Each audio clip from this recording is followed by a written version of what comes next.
Throughout history, freethinkers have outraged the religious with their wacky ideas about the virtues of free speech, reason, and, of course, eating babies. Now, God is dying, and it's time to dispose of his remains.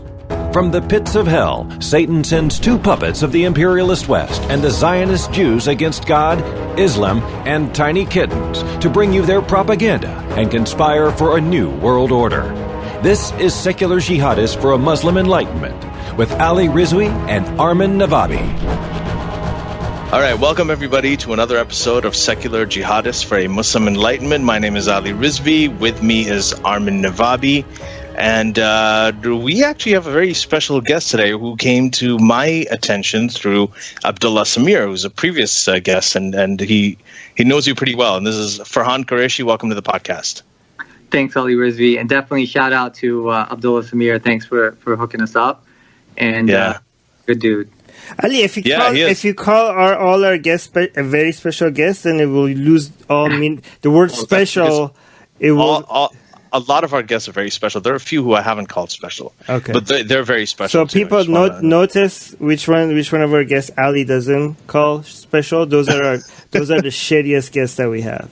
Of course. Okay. So Farhan, just starting out, Farhan was raised in an Ahmadi Muslim family, so he's part of the Ahmadiyya tradition. That's that sect of Islam. But then he left Ahmadiyyat, and he became a devout mainstream Sunni Muslim for, I think, close to a decade, right? Right, close to a decade, yeah. Yeah, and during that time, you were very engaged. You did a lot of public debates. So you specifically debated a lot of Christian scholars like James White and David Wood. And David Wood, I think, is pretty well known. And then you gave that up. And you now describe yourself as a spiritual Hindu mystic, free-thinking, agnostic theist. So you do describe yourself as Hindu. And you are a YouTuber who's pretty prominent. You've got something like, I think, 19,000, 20,000 followers or subscribers on YouTube. So your message is getting around. You certainly have caught the attention of people like Abdullah Samir and some of the other friends that I know who've recommended you for this. And I just thought it was fascinating that you sort of went from Ahmadiyyat and then you went to mainstream Sunni Islam. Then you gave that up.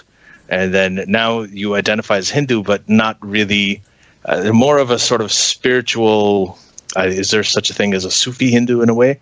But it's all within the realm of mysticism, right? It's all within the realm of mysticism. Yeah. So describe that journey. What happened? How did you start, and what drove you through all of these different ways? Can you start sort of with your childhood, how you were raised, and how your journey went from there? Yeah, I mean, I would say that I was, well, first of all, born and raised in the United States. And I want to also just really just appreciate Ali Rizvi, your conversation with Joe Rogan. I'm a huge fan of Joe Rogan, so it's so cool to see you speak with him in person. But anyways, so yeah, back into the journey or whatever. Born and raised in the United States to a Pakistani family, so exposed to nothing but multiculturalism, liberal media, that sort of thing. So that was kind of my upbringing, while still being conditioned and indoctrinated with religion, right? So my grandfather was a missionary in Africa for 20 years. And so in a sense, there was an aspiration to also be a missionary for the Ahmadiyya community. For myself, and maybe you've heard of Nabil Qureshi or not, I know that he had also aspired to. So Nabil Qureshi is also, I mean, he's also, he used to be part of the Ahmadiyya community and now he's Christian? So he's passed away. He passed away from cancer about last year. Oh, okay. Yeah. That's, yeah. Wait, so Ahmadis actually try to convert people, like, aren't they supposed to let everybody be? What's the deal with that? Like, they're actually trying to convert people back to their religion? Right, so they believe that their founder, Mirza Ghulam Ahmad, was the promised Messiah, meaning he was the second coming of Jesus and the Imam Mahdi. And just merging all the messiahs into one person, basically. Exactly. Right. Very similar to the Baha'i faith, right? Right. I mean, right. Right. So it's similar to that, but it's more Islamic than the Baha'i faith in the sense that they pray 5 times a day. The Salah is pretty much a Hanafi methodology that they follow. The women wear hijab, they face Mecca when they pray. So they consider themselves Muslim. They consider Muhammad to be Khatam al-Nabiyyin in the sense that he was the best prophet of all time. And so they claim to be Muslim. They practice Islam. They believe that Mirza Ghulam Ahmad was a reformer in the second coming of Jesus. The whole idea behind it is that it makes absolutely no sense that a man is going to fly down from the sky at the end of times. There's a prophecy about Jesus returning, and so therefore somebody must spiritually fulfill this prophecy rather than literally Jesus coming back. And there was an Indian scholar by the name of Sir Syed Ahmad Khan, founder of the Aligarh University, very prominent in the late 1800s. He was also a rationalist and a reformer within the context of the Muslim world in India. And Sir Syed Ahmad Khan had actually argued that according to the Quran, Jesus was dead. And Mirza Ghulam Ahmad kind of took on these arguments and said that not only is Jesus dead, but I'm the second coming. And so there's this entire narrative. There's many positive aspects to the Reformation that Mirza Ghulam Ahmad attempted. But again, I mean, I think that personally I'm just disillusioned by individuals claiming to be prophets, messiahs, and that sort of thing for themselves in general. I think that there's individuals who have perceptions, genuine perceptions, and there's behavior and language and expression that follows that. So, and that's what Mirza Ghulam Ahmad does. But in a nutshell, he claims to be the second coming of Jesus. What convinced you to go from that to traditional Sunni Islam? Yeah, like when you so you were raised that way. When did you start getting conscious of this and start reading about, or actually getting into it to the extent that you decided to go for more mainstream? Right. So the Ahmadiyya community is a missionary community. So think about Christian missionaries like evangelicals, Mormons, Jehovah's Witnesses. They're very much interested in converting people because they believe that they have the truth or whatever. And so in matter of fact, Ahmadiyya can be credited to a lot of the debate tactics against Christians that we found with like Sheikh Ahmadiyat and Zakir Naik. These arguments about Deuteronomy 18:18 and the Comforter, these were actually being made by Ahmadis in early polemics that were being made between Christians and Muslims back. What would they debate? Like, these debates usually sound very funny to me because they're basically arguing which myth is more true, and they're all basically using nonsense and no real evidence to back up their arguments. It's just very fun. To me, when I listen to them debating, it sounds like kids fighting over superheroes and stuff like that. Like, what is the discussion like between? So the debates were: is Muhammad prophesied in the Bible? Is the same? Is it a Trinity type of deal? What did Jesus claim according to the Bible? Is Muhammad prophesied in the Bible? These were the types of debates that they were having. Right. Well, I mean, it reminds me of the Ahmadiyat. You mentioned Ahmadiyat. Yeah. He was in the 80s. He was really big, so he used to debate Christians all the time about whether was Jesus crucified or what happened with the Garden of Eden. And it was kind of interesting that it was sort of like to me it sounded a lot like what Armin's saying. It seemed like okay, they're talking about it's kind of like saying right? Iron Man versus Batman, who would win that fight? Right. It's kind of like then coming up with very detailed analysis of their powers. But Armin, the thing is like, and in this case, like they both believe that they have the truth, right? So they're arguing about which it is. And I remember actually running into my family. We were at Umrah in Mecca, so we ended up meeting Ahmadiyat at a restaurant in Mecca. And I remember my dad was a big fan of him, so he went and he said hello and all of it. But he was like a rock star at the time because he was a very, very good debater. Yeah, but that's what I'm arguing. They're not good debaters. They're good at making bullshit sound like very intelligent discussions. So, Farhan, there you go. There's your... Yeah. Well, I think to be fair, when theologians discuss theology, they have a way to approach the text that they're approaching. When it comes to interpreting prophecies, historically, Muslims and Christians have debated prophecies and doctrines for a very long time. So it's no surprise, in terms of is this model obsolete, I would agree with Armin. I think that it's an obsolete model of trying to debate the meaning of doctrines and prophecies that are utterly ambiguous to begin with. Right. So I'm not. I wouldn't equate it to Batman versus Superman because it's theological interpretations of text. Well, so is that like you have the canon of the superheroes? There's details there's a lot of details in the world. Like it's not. If you look at some of these fictional worlds that we create, like Harry Potter world or Star Wars world, they are very complex and detailed as well. Like it's not that I'm not dismissing it as chaotic, just not a random nonsense. I understand that there's an order to it, that there's a system to it, there's a system. I mean, imagine if Star Wars was. People were arguing the world of Star Wars instead of like, I don't know how many years Star Wars has been around. But imagine if people were building that world for 1400 years. How much detail would be in that world? How much detail would be in Harry Potter? Like even right now, I'm impressed by how much detail is in the Harry Potter world. But imagine if writers were writing about the Harry Potter world for 1400 years. There would be so much detail and it wouldn't be chaotic. There's an internal logic a structure within that world, but that doesn't mean you could be impressed by all the structure and all the internal logic, consistent logic within that world, but that doesn't give any credibility to the fact that that world is real at all. You know what I mean? But they try to impress. But the difference between Harry Potter and religion is that the religious people point out that how much internal logic is within the structure of their world, and they try to use that as proof that that this world is real. Like, how could all of this be nonsense? They believe there's a claim to truth, the central claim to.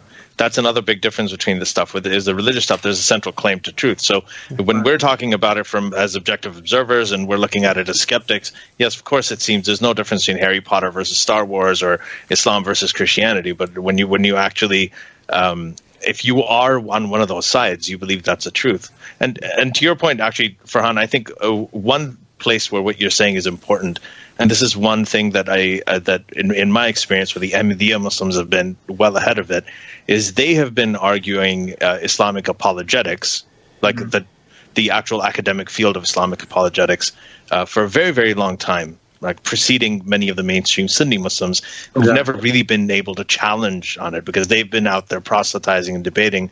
And one thing that the Ahmadiyya did was they started this whole idea about Islam is not a doctrine of violence. Jihad is not supposed to be the holy war. It's an internal struggle. All of that stuff, these arguments, they've been making for well before the mainstream Sunnis started, like pretty much like in just the last few decades. And I noticed this when I was writing...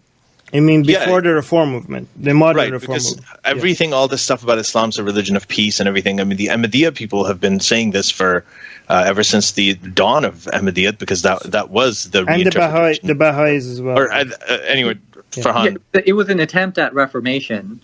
Yeah. For example, they also, a part of my skepticism and rationalism is influenced by my Ahmadiyya upbringing. My rejection of miracles, for example, I don't think that there's any supernatural miracles. I'm skeptical of miracle claims and stuff like that.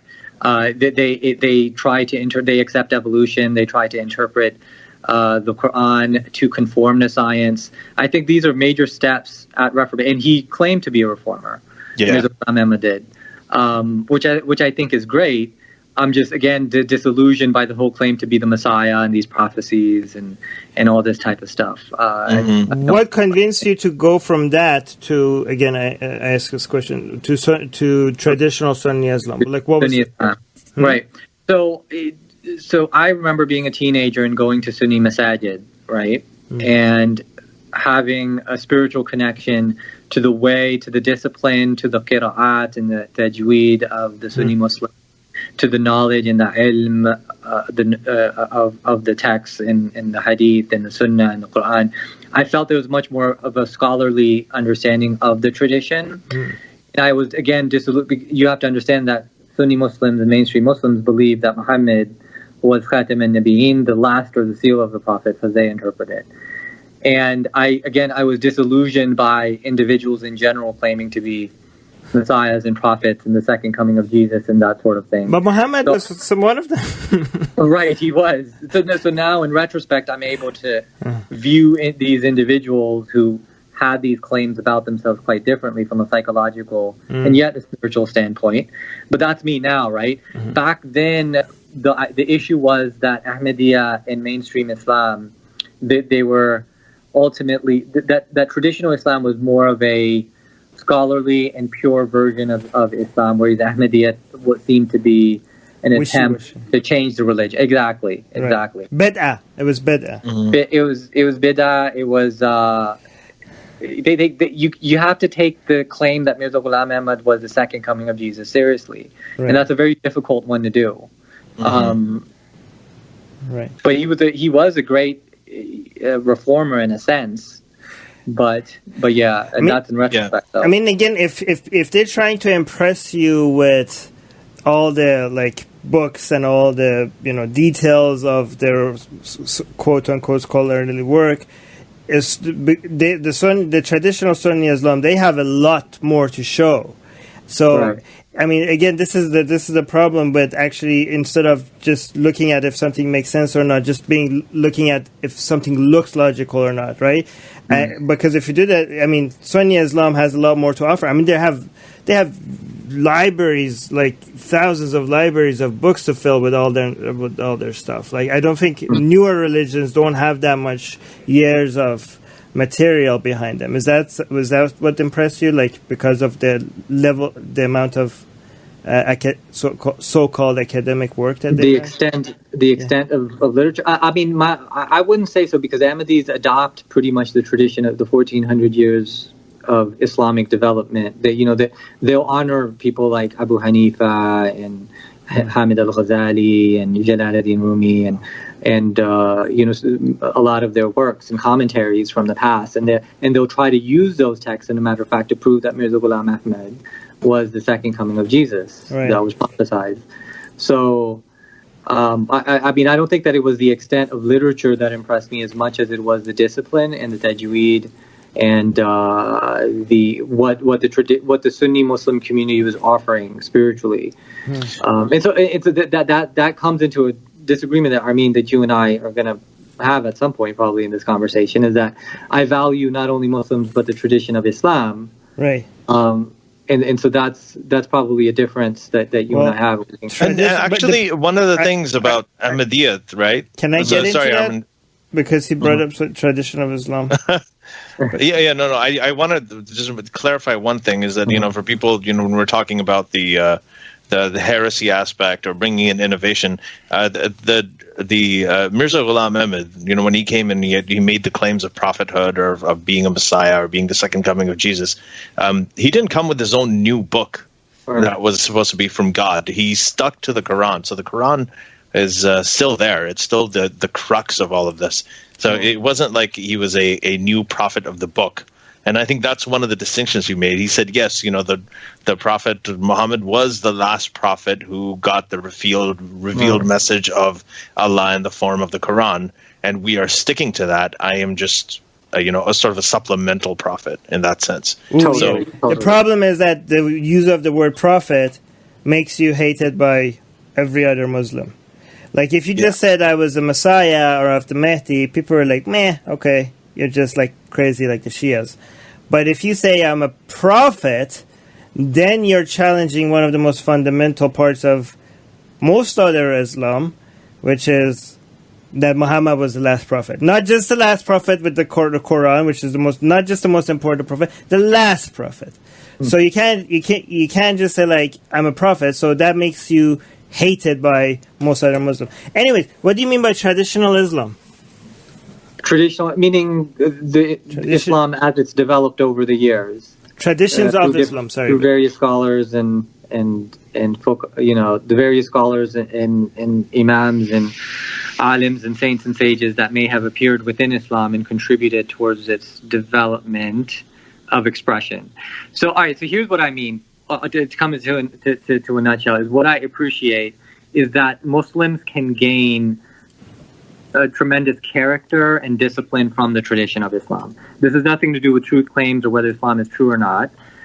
It's what I experience in the masajid and of the community, is that I value that Muslims who are a part of the Muslim community were inspired towards the message that was positive, inclusive often, and not polarizing the way that mainstream media attempts to say, say when they show certain. Give me an example. So Sheikh Hamza Yusuf is a prime example, right? Anybody who's in the congregation. But you're talking about Muslims, though. I'm talking about. Give me examples of Islam. Of Islam. So these Muslims ultimately use and justify the Quran and the Sunnah for the positive teachings that they derive from the tradition of Islam. And they wouldn't have without Islam? No, they certainly could. Okay, so to me, it seems it's such an insult to many Muslims to say that these people are getting together and doing good things because of Islam. To me, I feel insulted on their behalf because to me it suggests that these people would have not cared to build communities, to help each other out, to get together unless they had Islam.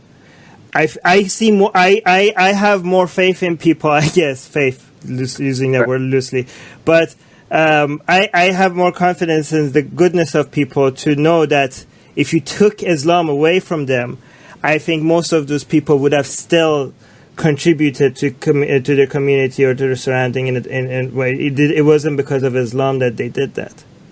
I don't disagree with what you said there, Armin. But the reality of the situation is that Islam is a tradition that's developed within the history of the Middle East and in the world in general. So was slavery.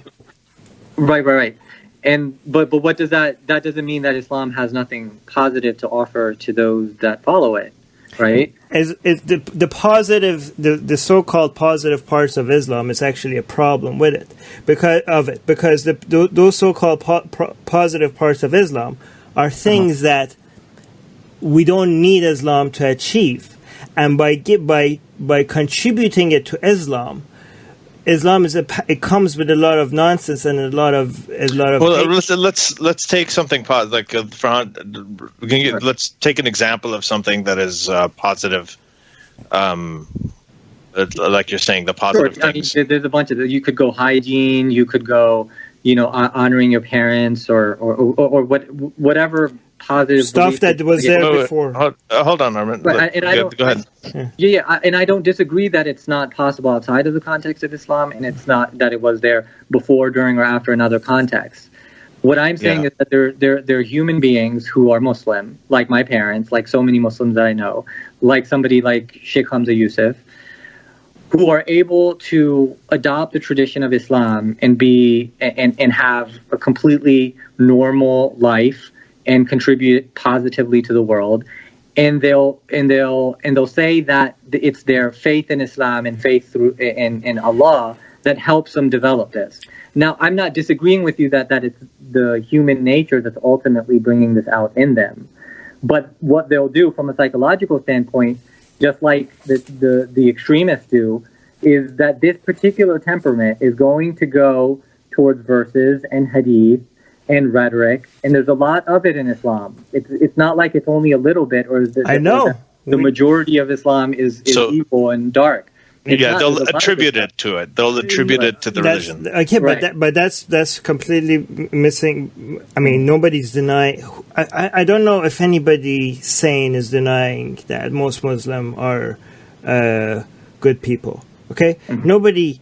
No, Armin, we're not talking about that. We're saying that. I understand. Okay, but let me. But nobody's. The another thing is that a lot of people are like, well, these people are doing good things and they're attributing it to Islam, and that's a problem, because Islam is not they are doing good things and they're giving credit to somewhere where credit is not due. Like this does not deserve any credit.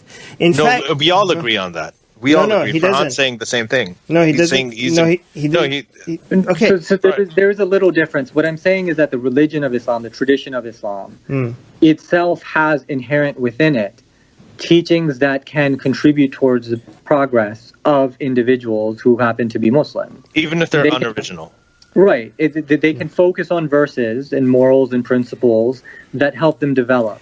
that can give them discipline, that can give them faith in something bigger. That's a problem with the methodology of coming up with good teachings, right? Mm-hmm. The problem is that if you could get good teachings, if from a source that makes logical sense, mm-hmm. if you get the same good teachings from a source that does not make logical sense, the problem is that source will not be consistent with regards to the results that you're going to get out of it. Like the friend of us, Drew, we took his analogy and we ran with it. I say, like, if you have a napkin that says on it a message, and I interpret the message in a good way and Ali in a bad way, and you say, like, look, we can all follow the napkin and follow Armin's way because Armin is getting a good message out of it. Let's encourage Armin's reading of the napkin. But I'm telling you, no, this is not don't encourage me to get good messages out of the napkin because a lot of people are doing that good thing without reading the napkin. In fact, we should be telling people to not follow random napkins that they find in the street. That's retarded. Sorry, that's stupid. Okay? If you continue endorsing following messages on napkins that you find in restaurants, one day somebody is going to read a napkin that says, go behead your fucking parents, okay? Just you don't encourage me because I'm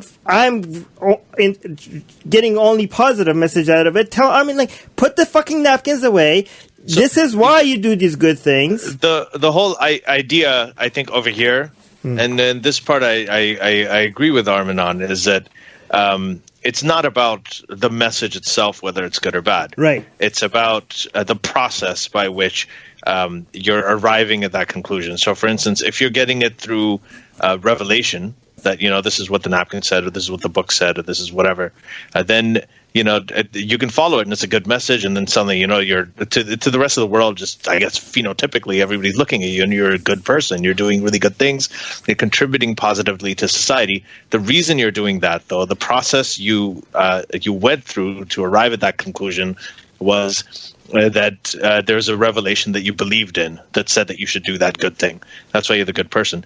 But if you follow that method, and if you give any legitimacy to that method, or if you revere that method of being able to get to truths or get to certain practices or the way that you want to live or to get to your morality, then the problem is that method, if someone says something wrong and someone misinterprets it, you don't, or not misinterprets it, but someone can use that same method to get you to do really terrible things, right? And right. The methodology matters more than if the process is sacred, you can't argue against the exactly process. The process, figuring out the right. Do you know what I mean? Yeah.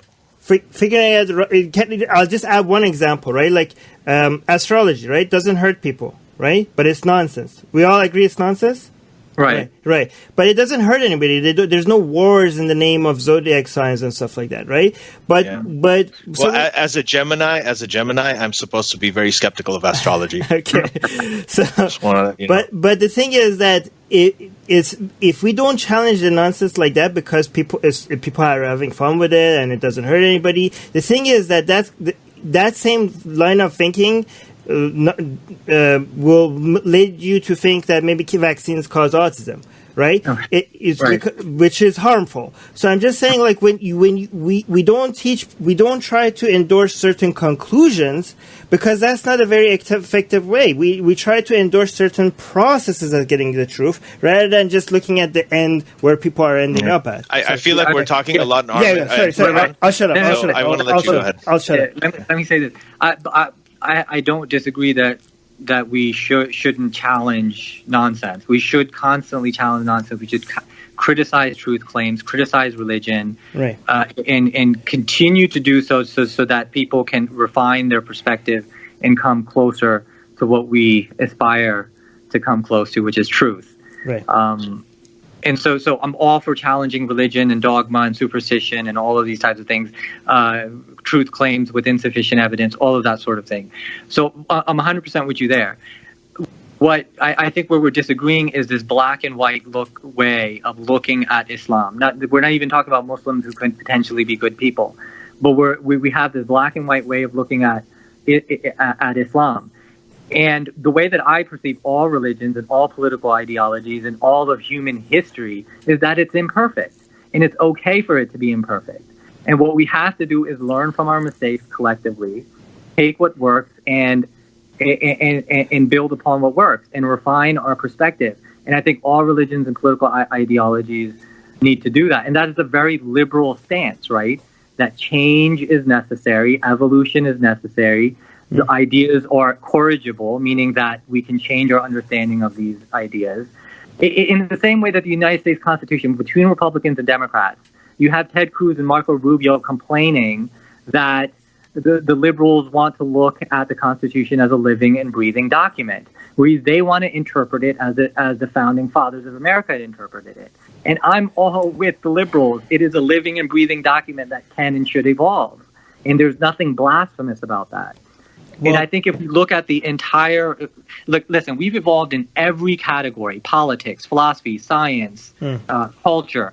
Why can't we evolve our perspective in trying to understand spirituality in traditional religion? Why can't we evolve to get rid of it? I mean, you endorse change, you endorse being liberal. I will endorse you should also be liberal enough to accept my version of evolving, which is to annihilate Islam or other religions. But I want to bring up, Farhan, finish what you were saying, and then go ahead.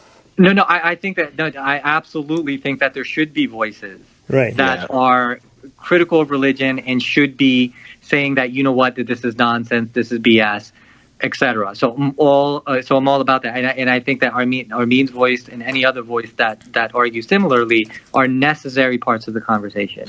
Right. I think in terms of getting rid of quote unquote religion, okay, you get rid of dogmatism, fanaticism, tribalism. That's great.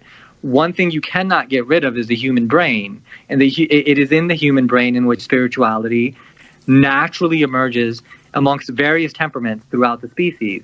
And there are some people who are more inclined towards those spiritual perceptions. The people who are purely logical and might not appreciate the abstract, might not appreciate the expressive. There's a place for those types of minds and voices as well. But you cannot eliminate the spiritual perceptions that human beings have. Right. So I would agree with that. I'd probably use a different term than spiritual, but I completely get the connotation. I get what you're saying, and I do agree that there's a different plane and of expression. I appreciate that as well. The only thing I wanted to talk about is from what you said is when you're saying, the Constitution, living, breathing document, and religion should be able to evolve as well. So one really key difference between religion versus any political ideology versus the U.S. Constitution is this element of infallibility and inerrancy. And it's not just infallibility and inerrancy.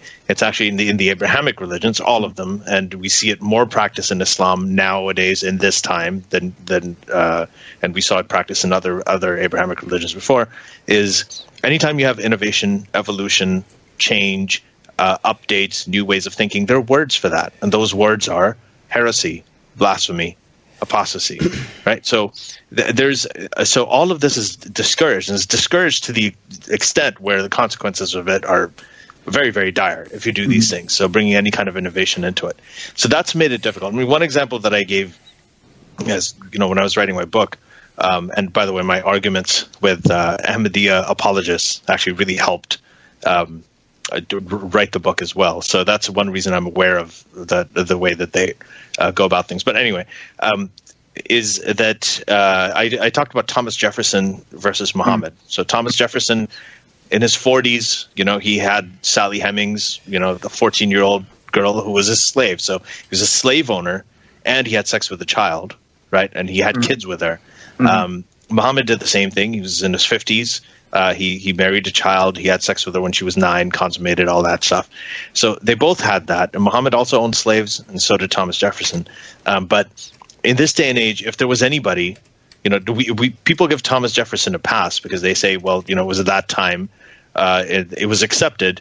But if Thomas Jefferson was making claims of infallibility and inerrancy, and there were people to this day saying, no, what Thomas Jefferson did was right, and we defended because Sally Hemings matured early at that time, you treated your slaves well, so slavery was justified. If they started doing that, people would not give Thomas Jefferson a pass.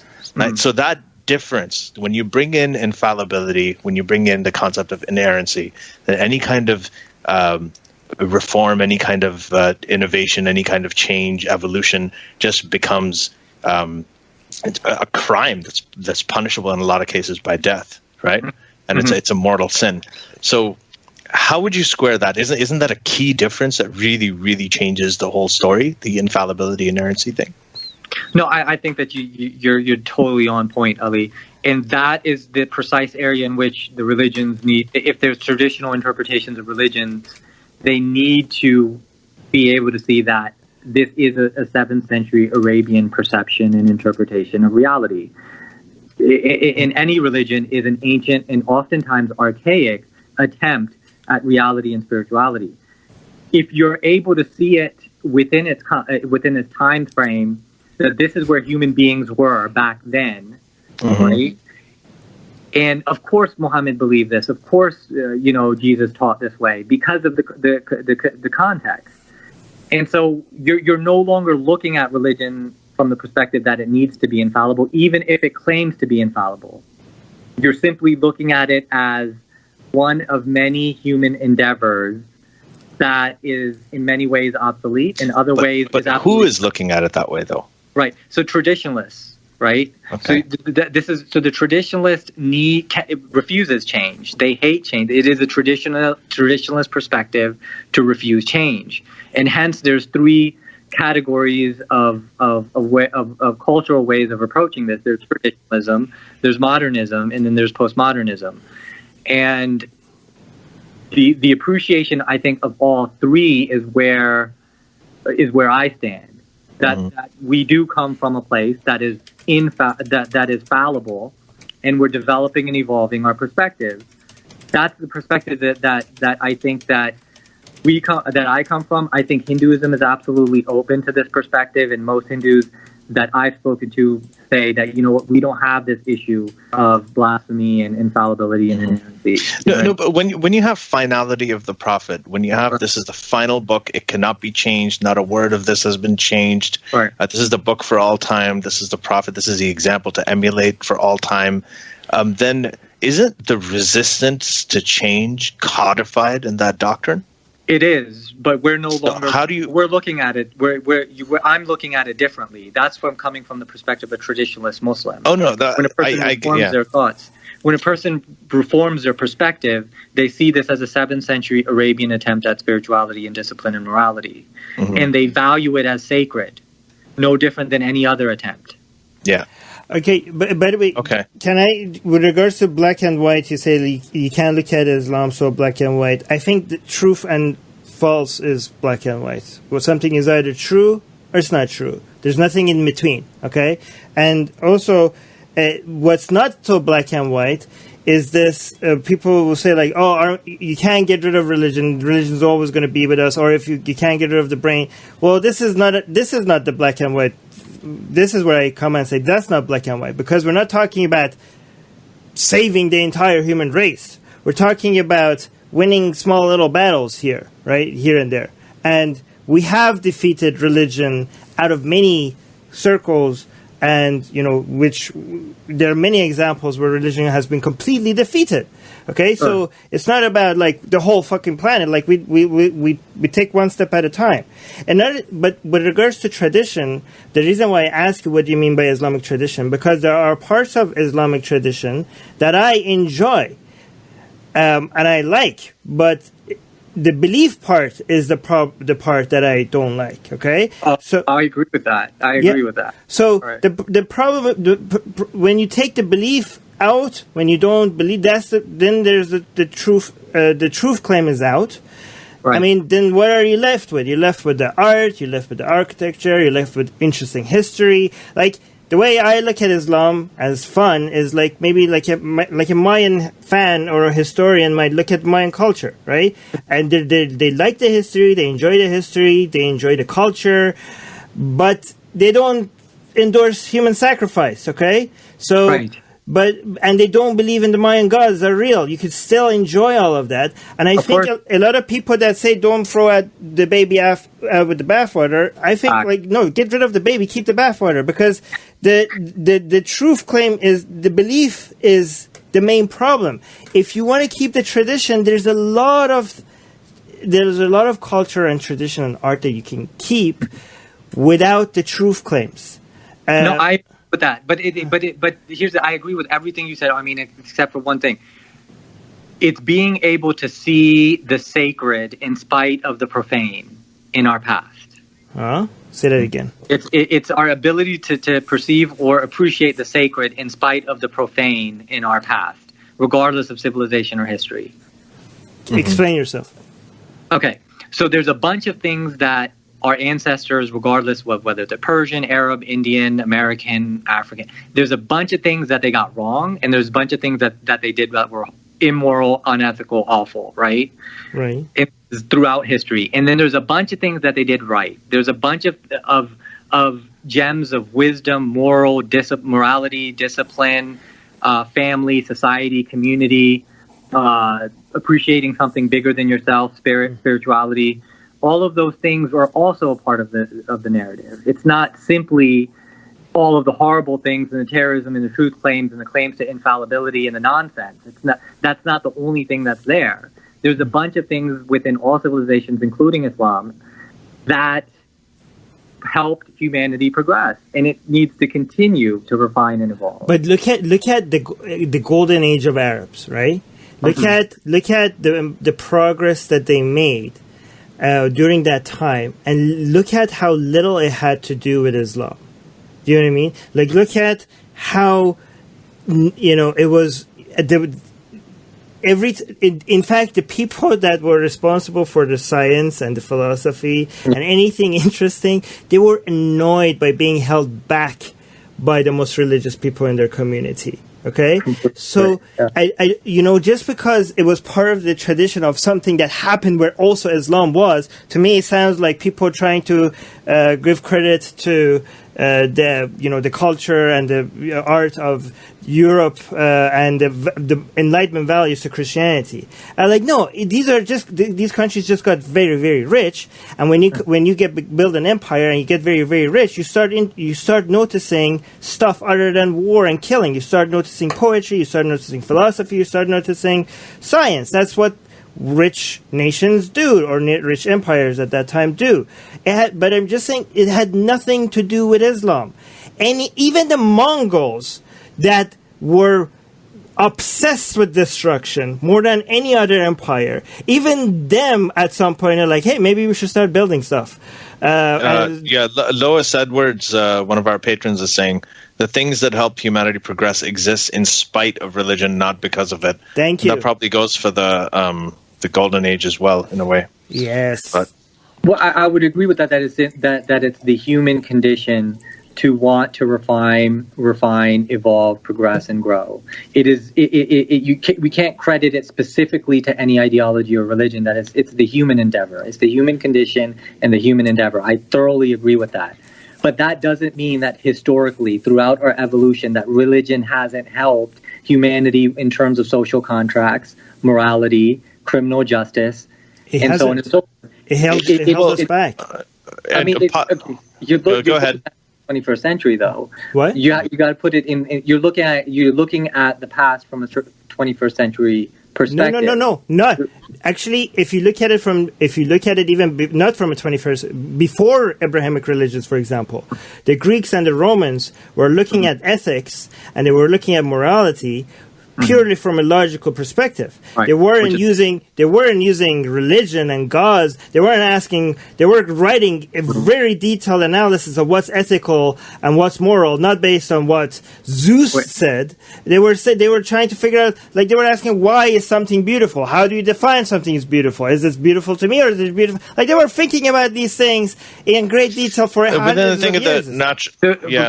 Well, I was going to say the Enlightenment philosophers, as well as many of the Greek philosophers, Plato specifically, all perceived divinity, all perceived spirituality. They believed in God. That's not what I said, though.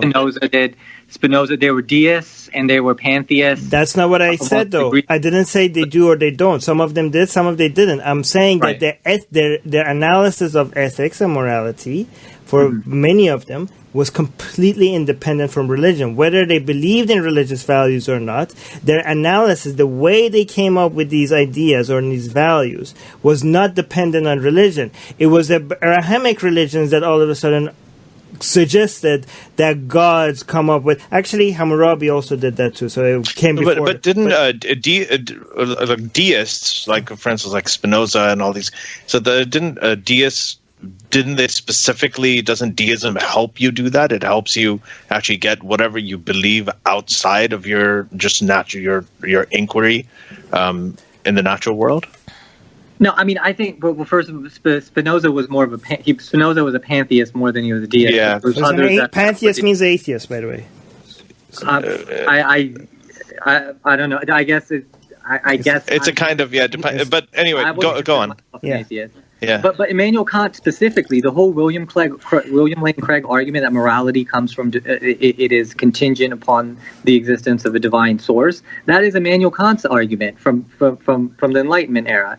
So it's but he's not part. Sorry, Armin. Farhan, continue.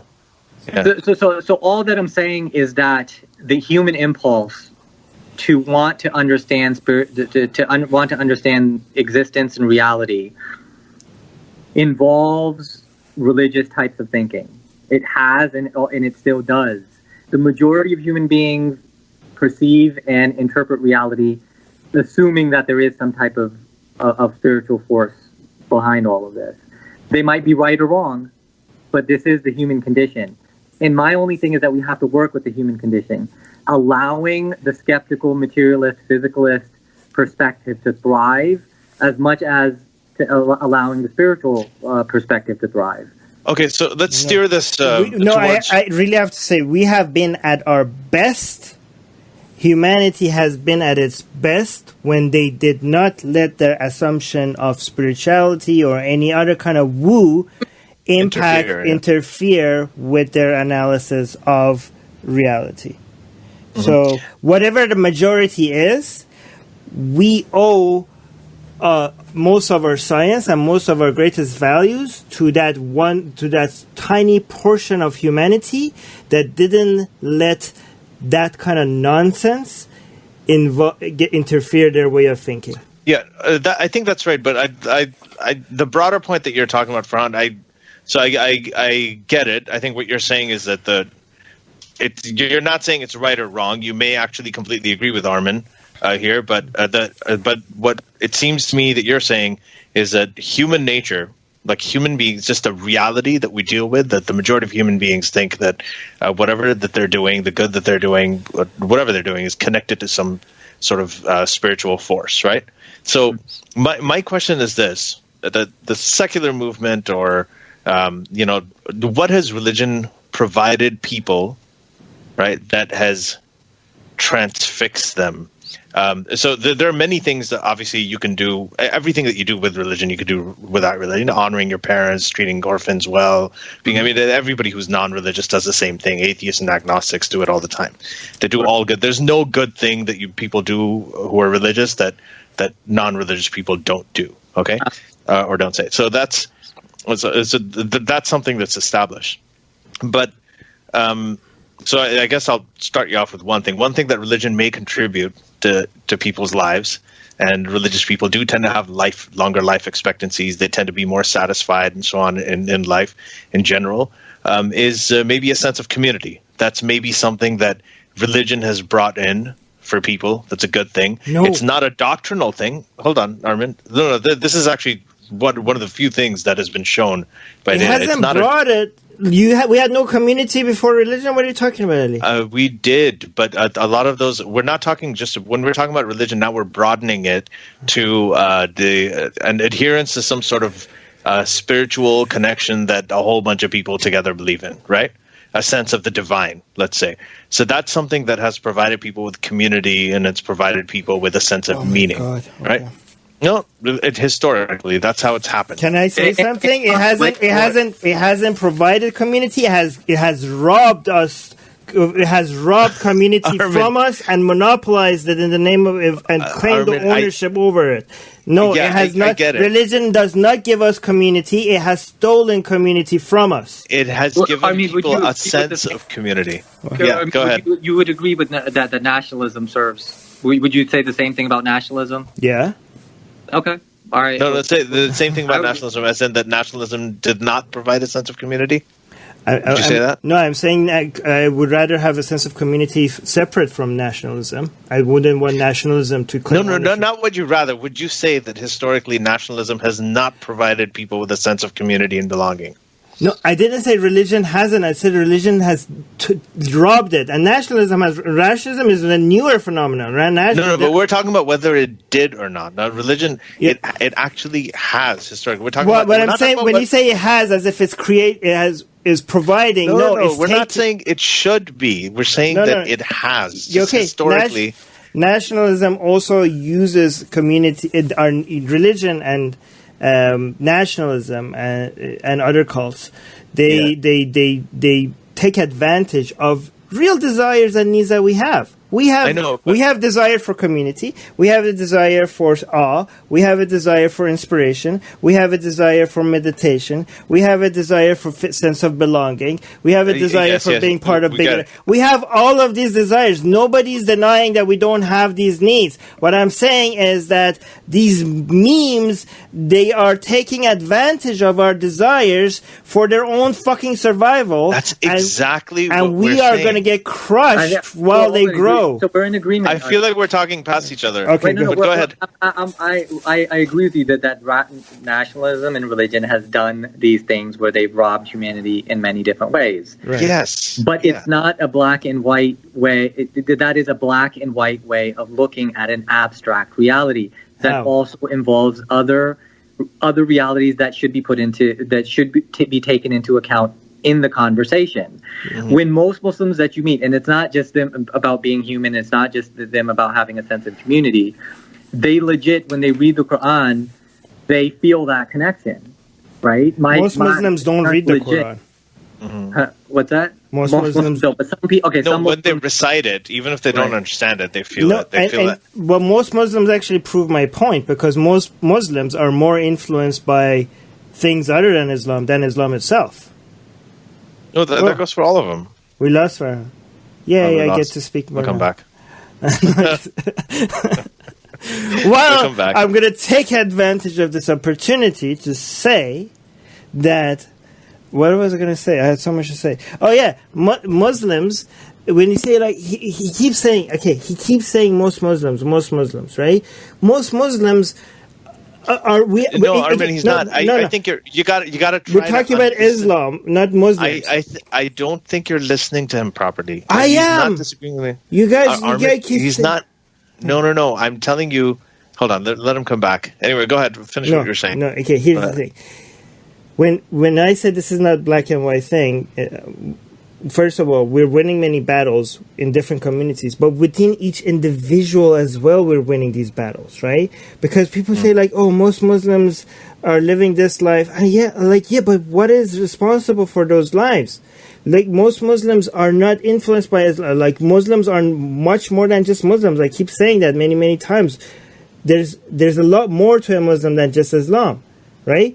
And you can't just when you say Muslim, the fact that you're referring to so many people as Muslims is to make them sound like robots, where Islam is like a code that you just punch in and they just follow those instructions. Whereas their behavior is not influenced by Islam. I agree. The question that I was trying to ask him, right, and we gotta hear him out. Where is he? The question that I was asking him is that what I was saying, the same thing, that religion, nationalism, all these things, all of these things have been able to provide a sense of community.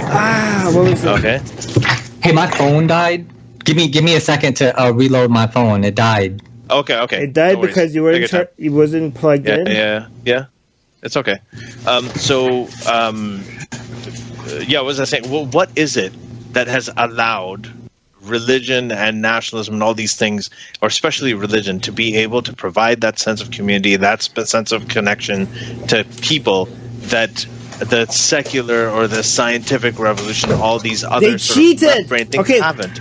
They cheated. You can complain about that all you want. That they cheated. No, they cheated because. But there's how did they cheat? What is it they that allowed them? They to destroy win? competition by eliminating their competition, either by laws or by executions or by tax exemptions or whatever. That's one aspect, but there's another aspect to it. The other aspect is that another thing that is very, very inherent in human beings that they want, right, is they want a sense of... you almost there, Ron? Oh, okay. Another thing that has done it is a sense of community, a sense of belonging, a sense of identity. That, okay, you belong to this. This is who you are. Yeah, we could offer that without religion. Right. You can, but the thing is that these are not things that, for example, atheists have been doing for a long time. Atheists have not been organizing. They've not been saying you can be part of this community. They've been trying to separate themselves from religion by saying that we're not. It's not the job of the person. The person that tells you that the medicine that somebody's offering you is fake. Sorry about that. Hello? Yeah. My phone died. Well, can you charge your phone because this? Oh, good now. I got it on the charger. My bad. Almost there, but go ahead. Oof. Sorry, patrons. This is not. Hang on, it's on the computer too. There's a lot of echo. I'm just gonna say that the people. Oh my God, there's so much echo. Can you mute us so we can talk while we? Yeah. Go ahead. I'm just gonna mute him. All right, that should solve the problem. My bad. All right. Did you change too? No, I didn't. I had to change my location to put my phone on the charger. Oh, okay. It looks like a different shirt, or maybe I'm just imagining things.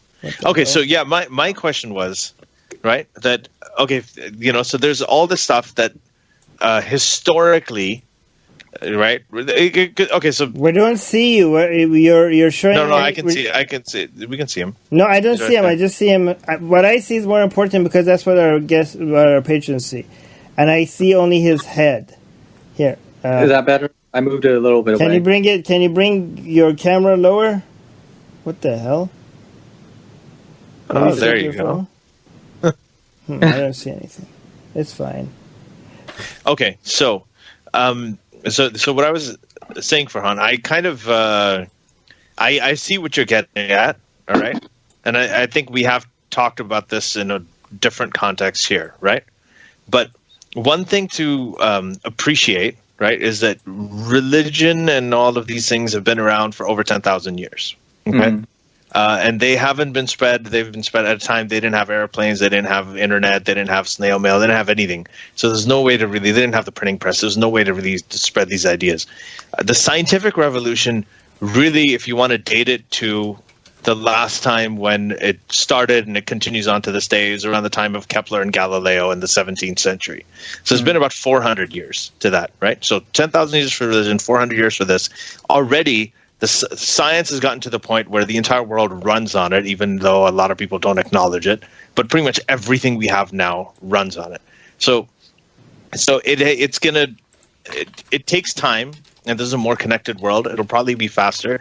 But the one thing that I think, and this is what I was telling Armin when you were away, is that the one thing that the scientific community, or atheists, for instance, have not been able to provide to people the way that religion has, is a sense of community and to acknowledge the identity aspect. Like, for example, secular humanism, Reason on Faith is talking about it in the patron chat. He's like, secular humanism is something that all of us will adhere to, right? But there's no sense of identity in there. There's no sense of, okay, this is who I am, this is where I belong. It's just a set of ideals. And it might be more honest and it might be more correct, but how functional is it, taking into account the reality of human nature? You know why? Okay, no. Farhan. I'm asking Farhan. Yeah. Right. No, I mean, I agree with that. I think that there's always the possibility of an atheist, materialist, skeptic, whatever you want to call it, to find community, to have friends, to identify as human. I think that that's completely possible. I don't think that there's anything wrong with it. But, you know, I always compared it to the whole John Lennon Imagine song, which I thoroughly love. I mean, I might consider myself have a little bit of a hippie in me. So yeah. in the sense, you know, the Imagine song, that there's no nations, there's no religion, there's, you know, no hell below us, et cetera, et cetera.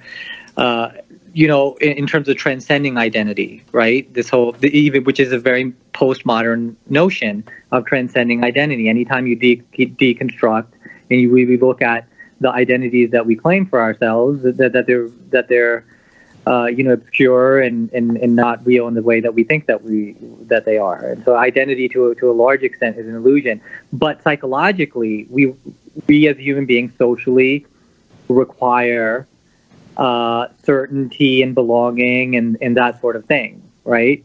And so where do we belong and who do we belong with? It's simply finding a sense of community with whoever one might find community with. It doesn't have to be political, it doesn't have to be spiritual, it doesn't have to be, I think it's inevitably spiritual regardless.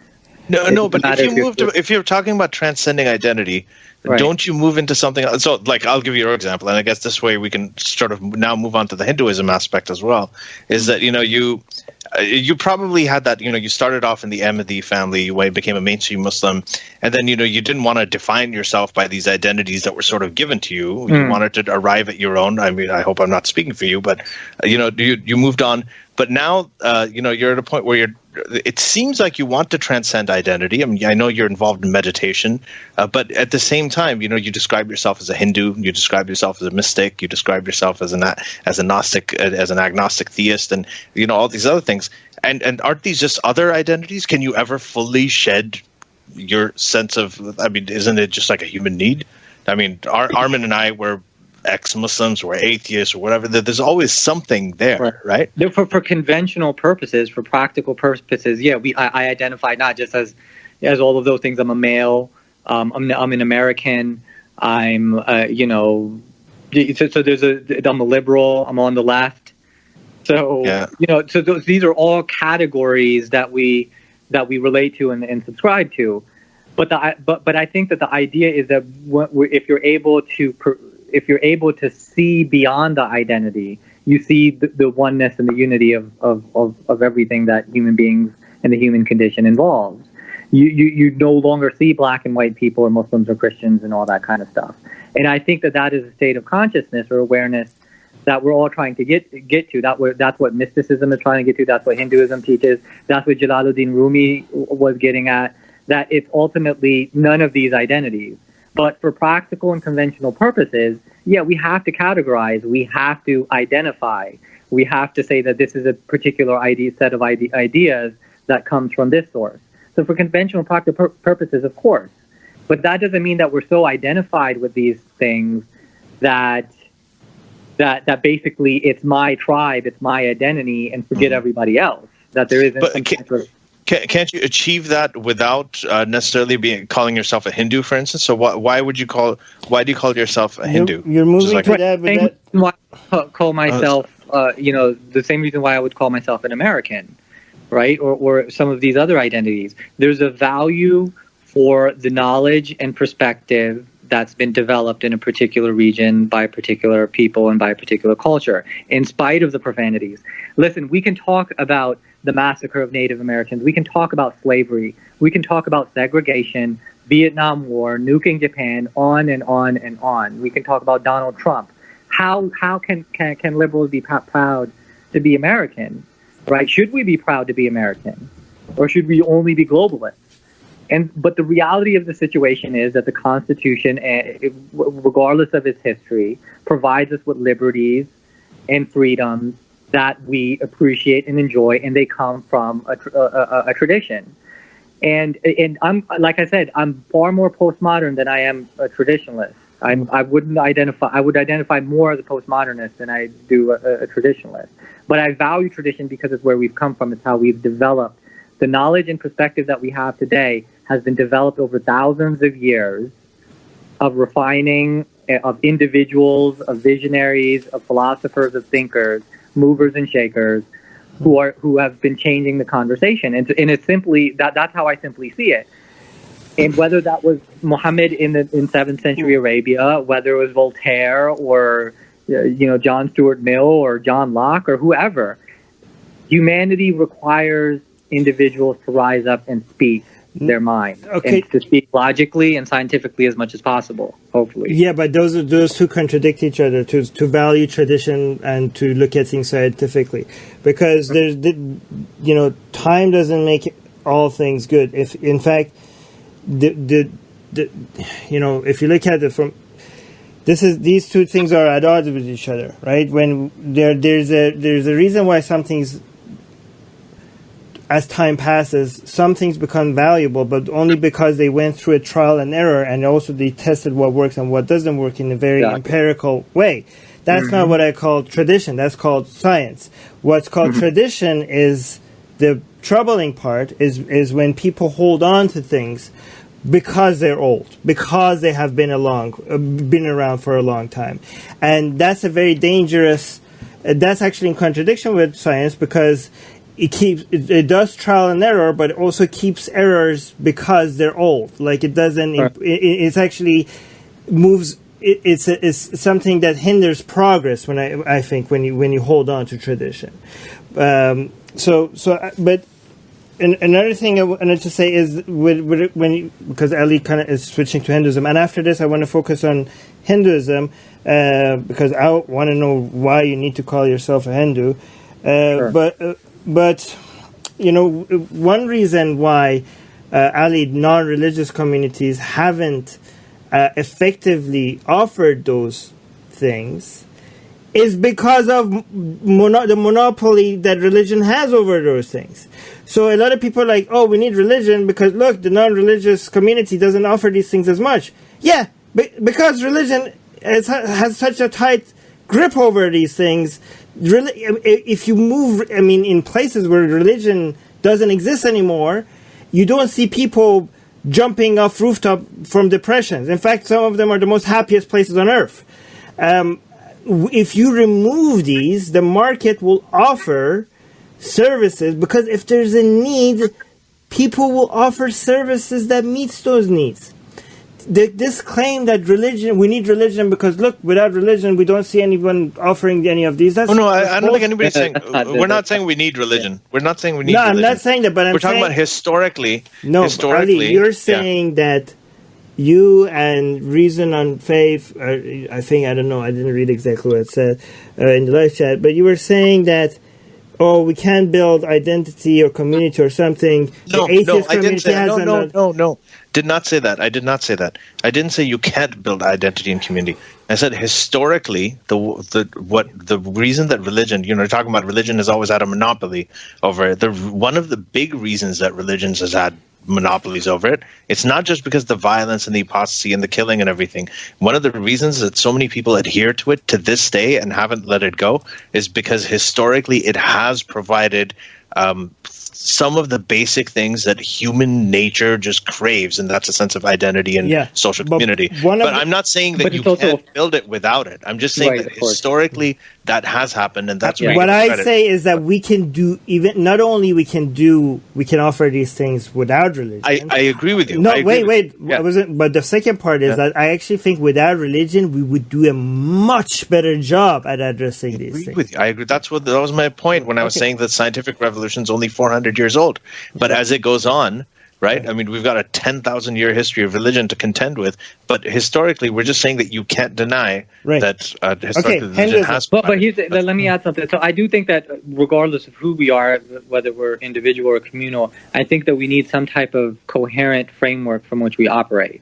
There needs to be some type of philosophical, practical, methodological framework from which we as individuals and as humans operate. And this could involve a number of social contracts and social dynamics. But ultimately, there needs to be social cohesion at various levels, from the family to community to broader subcultures that we have. We are social animals and require these things. But not only has religion played a role historically, but there is the continuation of the human yearning for existential meaning and understanding who we are, whether there's a purpose for life or not, and the existential questions that all humans can naturally come to, particularly when faced with death and illness and so on and so forth. So there's certain elements that will not go away, that cannot go away, given the human condition. Right. And we have to figure out a way to refine what traditional religion has provided us for thousands of years. The other thing that I do want to mention is that we have and we are, and that's great. I agree with you. Right. But we're far from where we want to be collectively when it comes to spirituality and meaning and existential stuff. And we will move faster towards or without religion. Go on, sorry. But Farhan, go ahead. Right. The other thing is an ability to look at the past, including all of these traditions, with a sense of appreciation that this is where we've come from, right? Listen, I know people of many different races and cultural backgrounds and countries and who are absolutely proud to be Mexican or proud to be from wherever that, wherever their culture might be. And I don't see that as them necessarily being tribal, right? I just see them having a sense of identity of where they and their ancestors have come from and the knowledge that's been developed and all the struggles that human beings have gone through in the past.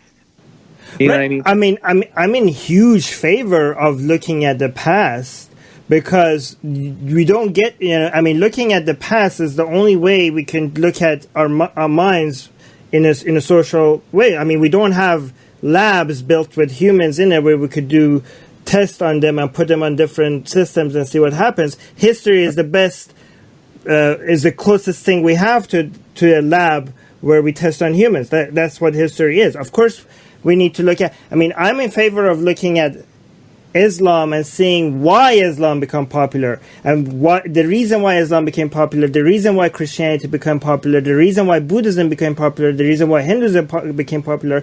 It teaches us a lot about our minds. It teaches us a lot about what we want and what we need. But I'm saying but I value looking at all these traditions and history and learning from it. I just think that all of that can be done without pushing for any of the claims that they make and to give any credit or legitimacy to any of the supernatural claims that they're offering to. We could look at Islam and learn about what the fuck is this with religion? Why it grew so much? Like, how did it grow so much? How? It must teach us something about us as humans, and it must be a lot of lessons to be learned from it. In that, I see that, but we can do that while telling people that believing in Allah and Muhammad as his prophet is fucking bullshit. We could do those things at the same time. But I challenge the truth claims and I think that anyone who makes truth claims, atheist or religious, that they should be challenged, and that their truth claims are should not. So I'm with you on that. There's no disagreement there. It also does not take away the possibility that there is intelligence, divinity, and spirit at the heart of reality. That possibility is always there. Divinity at the heart of reality. What does that mean? Meaning that what's holding all of reality together, that's what's bringing about our evolution, that there's some type of intelligence to it. There could be.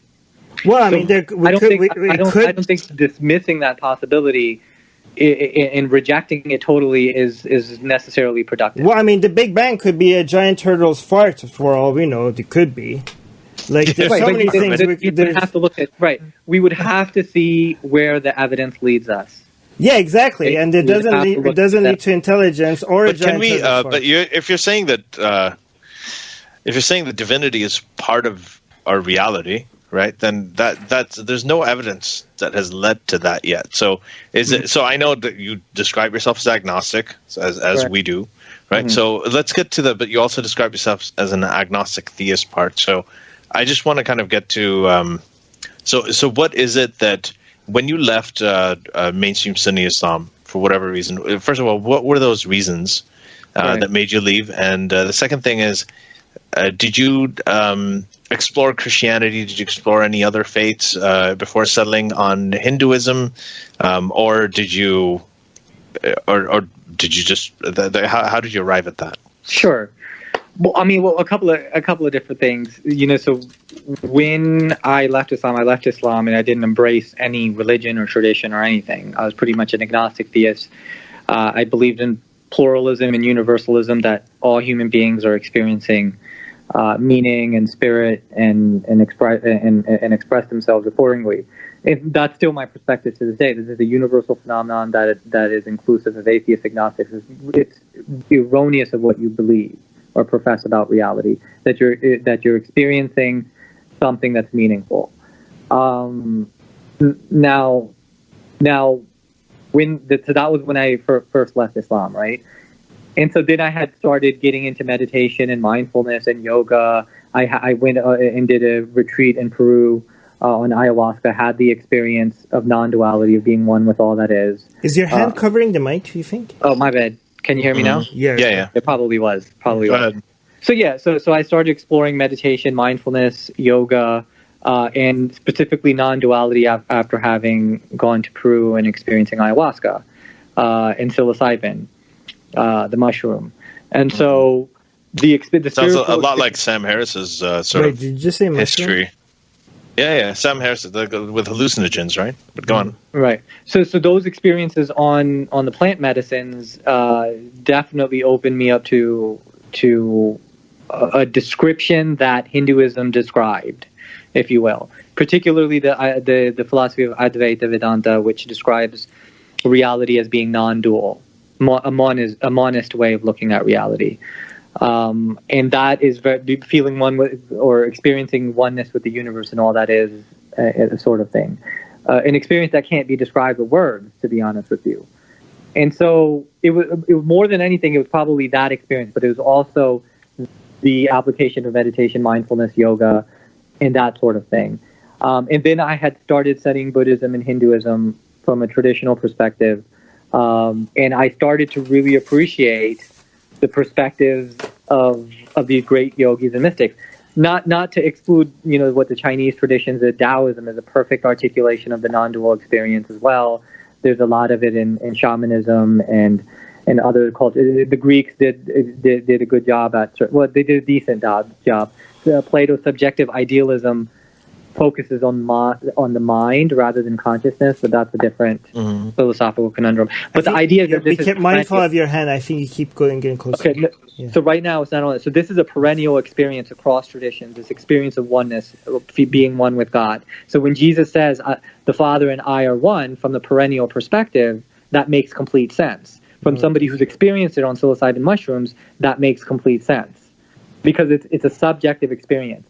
The problem from the empirical standpoint, which is what the materialists come from, is a denial of subjectivity. It is, and it's very much traditionally, go back to the Greeks, Aristotle with objective materialism or realism versus subjective idealism. This is the real conversation that needs to take place between people who are quote-unquote spiritual and people who are quote-unquote materialists, not whether there is a God out there who is judging you from the outside and sending prophets and books. The real subject is subjective. The real topic should be subjective idealism versus objective materialism, just like the Greeks argued, just like the Hindus argued, just like all of these perennial mystics but can't you have both of those conversations? Do they preclude each other? They do. One of them sounds bullshit to me. One of them, at least. No. I'm talking about the conversation about whether there's a God or not, whether there's something there, versus this other debate that you're talking about. Subjective idealism, right. So why can't you have both? It deals with subjectivity itself. It deals with your subjective experience of consciousness. Why would you think our subjective minds has anything to do with the nature of the freaking universe? Like, why do you think? Because it is absurd and irrational to deny your own subjectivity. It is absolutely absurd to deny your own subjectivity. No, I don't deny I don't deny it. I just don't think how it's connected to the rest of the freaking universe. Like, I don't understand. My mind. I understand. Everything is interconnected, but it doesn't change the nature of the whole universe just because the way I perceive it. It's not about perception. It's about your existence. It is about subjectivity itself. It's about consciousness. Yeah, my consciousness is just neurons, chemical reaction. Absolutely struggling with and have since time immemorial. Yeah, so this doesn't have to do with God outside of you. It has to do with your existence, your subjectivity. Yeah, my existence, but my existence ends outside the connectum that is my brain. Okay, like you can't make that truth claim, though. You can't. I just did. But how do you make that truth claim? What is your evidence that that's true? No, but okay, because we know, but do you think that? Wait, what do you think about what our mind is? Do you think it's anything other than our neurons firing like chemical reactions and stuff like that? Do you think it's anything beyond that? But so I'm agnostic. I can't make a truth claim either way. I'm agnostic about that. But you can't make a truth claim either. Well, I mean, I'm applying Occam's razor. It just everything like to me, it seems like this the same. Like, can you make a claim that my laptop somehow the processing that my laptop does is anything outside of the laptop itself? Like, do you think? Well, you've got Wi-Fi signals and no. Stuff, like, do you think like the stuff that I have stored in my computer is somehow? If I destroy my computer, it will still exist somewhere outside of my computer? The iCloud, yeah, it will. No, on my hard drive. Jesus, Ali.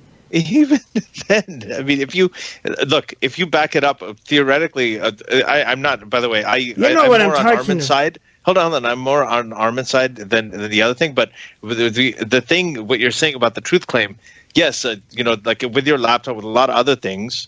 That there are places where they can, I am not, I am agnostic about this stuff too, right? But overall, I kind of agree with agnostic. I mean, okay, Armin, agnostic as in we can't make a truth claim. Okay, we can't make a truth claim about anything other than the fact that we exist. Okay, so that's a useless discussion because. Nothing is for certain 100%. I'm just saying the laptop is a bad example. So the only thing that we're saying is you could throw the laptop in there. No. We don't understand the nature of physics and consciousness. Yeah, but we don't. Okay. Just because nothing is 100% doesn't mean that we can't be close to it. All right. We don't expect to be 100% certain about anything. Okay. Right. But so as much as you're exploring the objective world and measuring it, there's a possibility of exploring. There's a possibility of exploring subjectivity and finding something there as well. But the way you're exploring it to me sounds like wishful thinking, rather than actual exploration. Well, hold on. Because I want to ask. I want to find out. Hold on. Mm-hmm. We know what we think. I just want to know, Farhan, how do you test it? How do you explore subjectivity that's outside of your mind? Right. So there, in terms of you're attempting to look at subjectivity through an objective lens, right? The only thing you're going to be able to measure is physical mechanisms. You're going to be able to measure what's going on in the brain. But this is what the hard problem of consciousness says, that where is a thought? Where is a memory? We don't know the relationships between physics and consciousness at all. We don't understand why the brain operates. So make stuff up. No, but we do know that it exists within the natural. We do know that whatever it is, it exists within us, right? Like we don't know, the whole Deepak Chopra thing of the collective consciousness and everything. That stuff is. Even it's experiential. No, it's not. It's experiential. The experience of oneness. Throughout time, in a perennial sense, people have experienced being one with all that is, and it's not something that words can describe. Yeah, making a truth claim about the collective unconscious. Everybody has a right to criticize and be skeptical. You know what I mean? That's fine. But the only thing that I'm saying is that it doesn't make sense to dismiss subjectivity. The way that I explain it is this: the objective realist says that subjectivity and consciousness is an illusion, meaning and that sort of thing, it's all an illusion. All your feelings, they don't matter. This is a random mistake that is useless and pointless, and that's it's a joke. Straw man. That's a straw man. You're going to say conventionally there's meaning, but ultimately there's no meaning from this perspective. There's a lot of meaning, but it doesn't mean anything. Ultimately, there's not. What are you talking about? No, okay. There's obviously what I feel is there's something scientific behind it. Like these are like our imaginations, our feelings. They're very interesting and it could be studied in a scientific way. What we're not saying, and they're not random. There's a lot of natural laws behind every fucking atom that is moving in my brain. But it's not random at all. But what we're claiming is that there's no connection behind our feelings and the nature of the freaking universe. Like this is such a small part of the universe. But you don't know that though. Yeah, okay, but you don't know again, that there is. You don't know there is. I'm an agnostic, but I value subjectivity enough to give it to pay close enough attention to it to say that there's something that really could so be. What drove you to this? What made you think that there is a connection? So wait, no. If I have a dream that if I have a dream that the universe starts, no. So if I have dimethyltryptamine and psilocybin mushrooms gives you an experience that is utterly persuasive. If you come out of an experience, hold on, Armin. Right, that it is utterly persuasive. I came out of it. You're asking. Hold on. Armin, you're going on. You're speaking. Let Farhan speak just for. But you go on for so long, and listen to the podcast over afterwards. Okay, right. Go on. Anything that human beings, the argument from neuroscience that is brain chemistry, that is hallucination. Any phenomenology that you experience involves the brain and its chemistry. Anything that you call real, anything that you call objective, involve the brain chemistry that you have in its interpretation of the stimuli that it comes in contact with, and that includes anything that one might experience on a plant medicine that aids in brain chemistry that gives an individual certain perceptions. So why do I value subjectivity to begin with? Is because that I'm experiencing a profound phenomenological world, and I'm having a subjective experience. And it's not merely, I can't say, make the truth claim that it's merely brain mechanisms. I don't know that. Okay. Psychedelics opened you up, and it's very persuasive in terms of subjective experience, extremely persuasive. So much so that I came out of it, and I consider myself in terms of truth claims, I consider myself absolutely skeptical. I came out of my subjective experience thinking that if I were to, that not only is that what I just experienced always going on, any skepticism that I try to apply to it seems foolish. So have you read, so you listened to Sam Harris and you've read his, so with Sam Harris, like in his book, Waking Up, The Guide to Spirituality Without Religion, he had a very similar sort of experience that you did. I mean, a similar trajectory, let's say. He went on, when he was younger, he went on meditation retreats. He experimented with a lot of hallucinogens, right? So, I mean, you probably read about that. And he actually praises that. He said everybody should do it because it expands the mind. It tells you the potential of your mind is. But he came to a radically different conclusion than what you're saying. For him, articulate his conclusion. What do you think? How is his conclusion? Well, I mean, for him, I can't remember exactly, so I'm going to be paraphrasing him, obviously, or I hope I'm representing him okay. But he essentially acknowledged the same thing, that it is when you go through it, it's very persuasive. He completely understands how people can have transcendental experiences and they can develop certain beliefs. He's even sort of at one point, I think he's even mentioned that he's agnostic about things like life after death. He's not as hardcore, like it doesn't exist like everybody else. But then he changed. Right, I mean, but how is that radically different than what I'm saying, though? No, because he came to his senses and because Armin. Because he came to the conclusion, right, that his experience, what he learned from it, was that he still thinks that it is all a product of our human mind. It's like near-death experience. No, he says he's agnostic about that. He says he's agnostic about that. He does not say that it's merely... No, but he's not... Okay, go on. What's your reading of it? Yeah, but my reading of it is that he's agnostic to what it all is, and that... Yeah, I mean that's what I gather from it, is that he's agnostic about it all. I don't think that he's ever made the truth claim that it's merely a brain mechanism. He's open to the possibility that there might be something to it. What his problem not outside human physiology. Right. Like not outside. He's not making the claim that there are things outside, or there's a connection with the wider universe, or there's a collective consciousness. He's not saying anything that's external to what is a product of our brain. Right, he does not make those truth claims. I try not to make those truth claims either. I'm very open to those possibilities. In matter of fact, I incline towards those possibilities. It's a very okay. Let's be. There's a correct way to be skeptical, and there's a very we can't be so skeptical that we accept everything, open to everything. Okay, we can't be skeptical about skepticism. We can't be. We can't just open the when people are say. I think a lot of people don't understand the right way to be skeptical. Being skeptical doesn't mean you open the door to fucking everything. Right. Being skeptical means that you open the door to things that have evidence for it, right? And just because you don't throw everything completely out, usually you put them close to the idea of the universe coming out of the fart of a giant turtle, right? Like, you can't throw that out either, can you? Can you? You can't. But everything else that you can't completely throw out will just go in the corner of Tooth Fairies and Santa Claus and Peter Pan. But there's no need to make any truth claim at all. No, the question is to explore. The issue is to explore the possibilities. Yeah, there are right ways.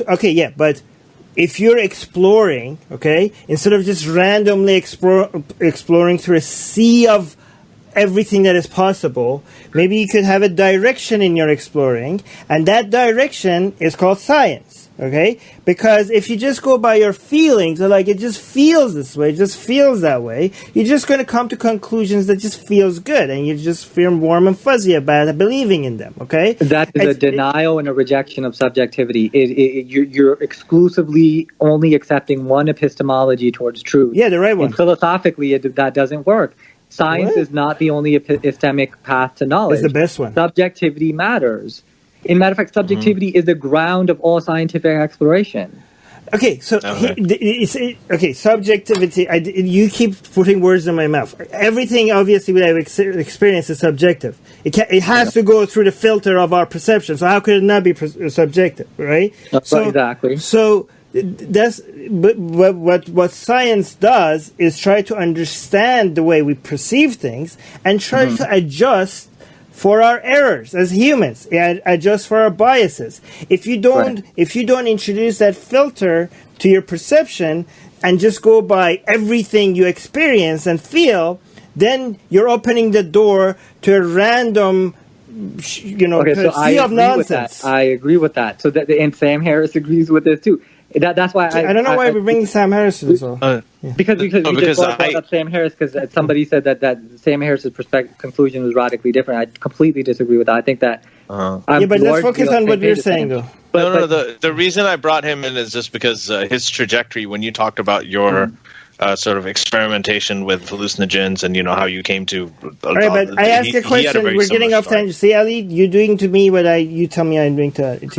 Okay. So no, I'm just saying that nobody's denying us being subjective because we can't. How could we perceive the world without going through the human filter? Because so it's as simple as, does your subjectivity matter? That's all that we're exploring. We're not making any truth claims. What is it? I don't even understand what it means. It's there. It's there. It exists. Okay? Right. It exists, and we have to see its weaknesses. And that's what science... I agree with you. The science should science needs to be there. We have to have science. There's nothing else we have. We have subjectivity. We have logic. We have reason. I mean, science. You just said yourself. Science is uses our subjective experiences. But we know our subjective experiences is flawed. And that's why we need science to adjust for those flaws. I agree. Okay. Completely agree. So, we're going... Right, I think here's what it is. We had this conversation, I think, a long time ago about philosophy versus science, right? And I've always thought that the only way to arrive at anything that is an objective truth that everybody can look at it and say, okay, this is it, is science. I think that's the only way. I don't think there's any other way. Now, with philosophy, for instance, it helps you ask questions. So that's a very important part of science. So science grew out of philosophy. The one part of philosophy that was really important that science incorporated, now part of the scientific method, is hypothesis generation. Right? That's the asking of questions. There are other things, and so that part of it is part of the scientific method. So the idea of inquiry, the idea of collecting evidence, arriving at a conclusion, correcting for all your biases, falsifiability, all of that, that's all part of the scientific method. And that really is the only way, any kind of objective truth we know today, that is the way that we've arrived at it. Now, with subjectivity, with philosophical methods, what you can do is you can ask questions. Questions, for example, ethics. You can talk about ethics. You're not going to arrive at any objective conclusions, right? But it'll help you ask questions, and it'll help you. Yes, it is a path to knowledge. It is a way that you can gain certain path to knowledge. Inductive reasoning. Right. But it's not going to help you arrive at any sort of objective, conclusive truths that everybody can see, that are demonstrable, that are testable. And Mike in the live chat is asking, if we ever create conscious AI, would it be spiritual and subjective? Of course. Oh. Because from the perspective of subjective idealism, all physics and metaphysics co-arise. If it's an articulate expression of non-duality, physics and metaphysics co-arise. So if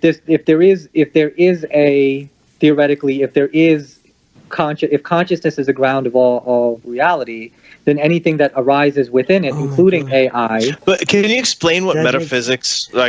Can you explain what the ground of reality is? Consciousness comes after reality. It's not. It's the other way around.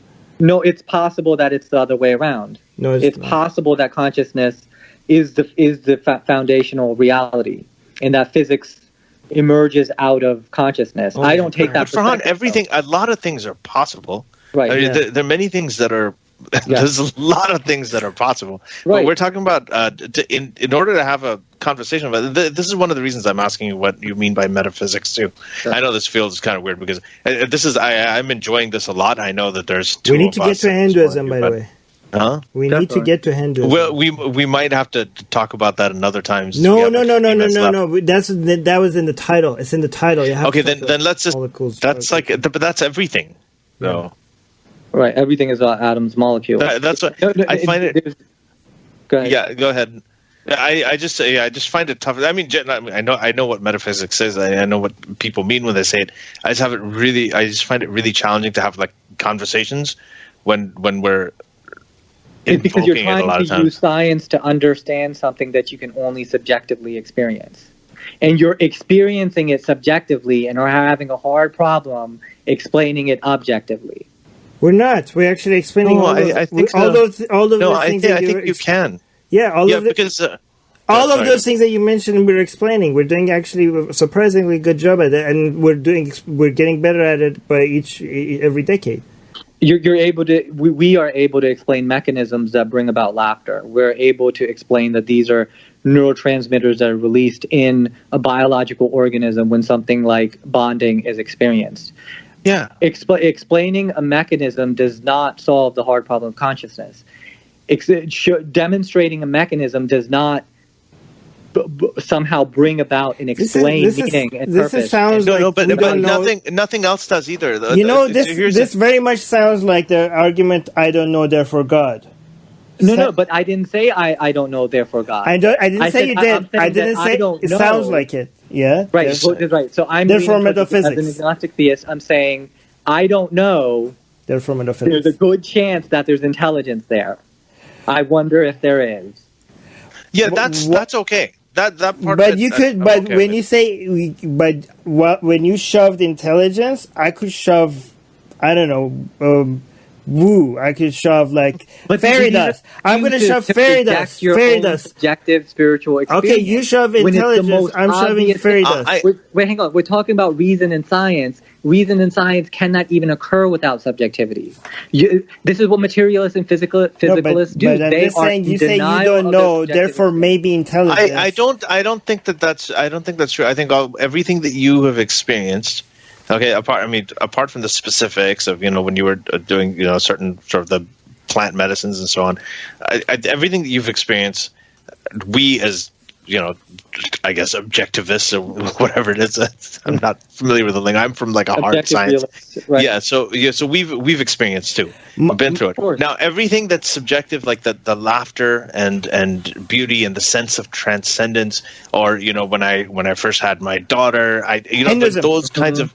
Yeah, those kinds of things are things that I have experienced as well. What I say to people is, like, I think Armin has a point with the I don't know, therefore God. So like this idea that if I don't have, like, this is something that cannot be explained by hard science, objective realism, or whatever it is, but So that means that there has to be X, right? No, there's nobody saying there has to be anything. Or that there's a good chance that there's X.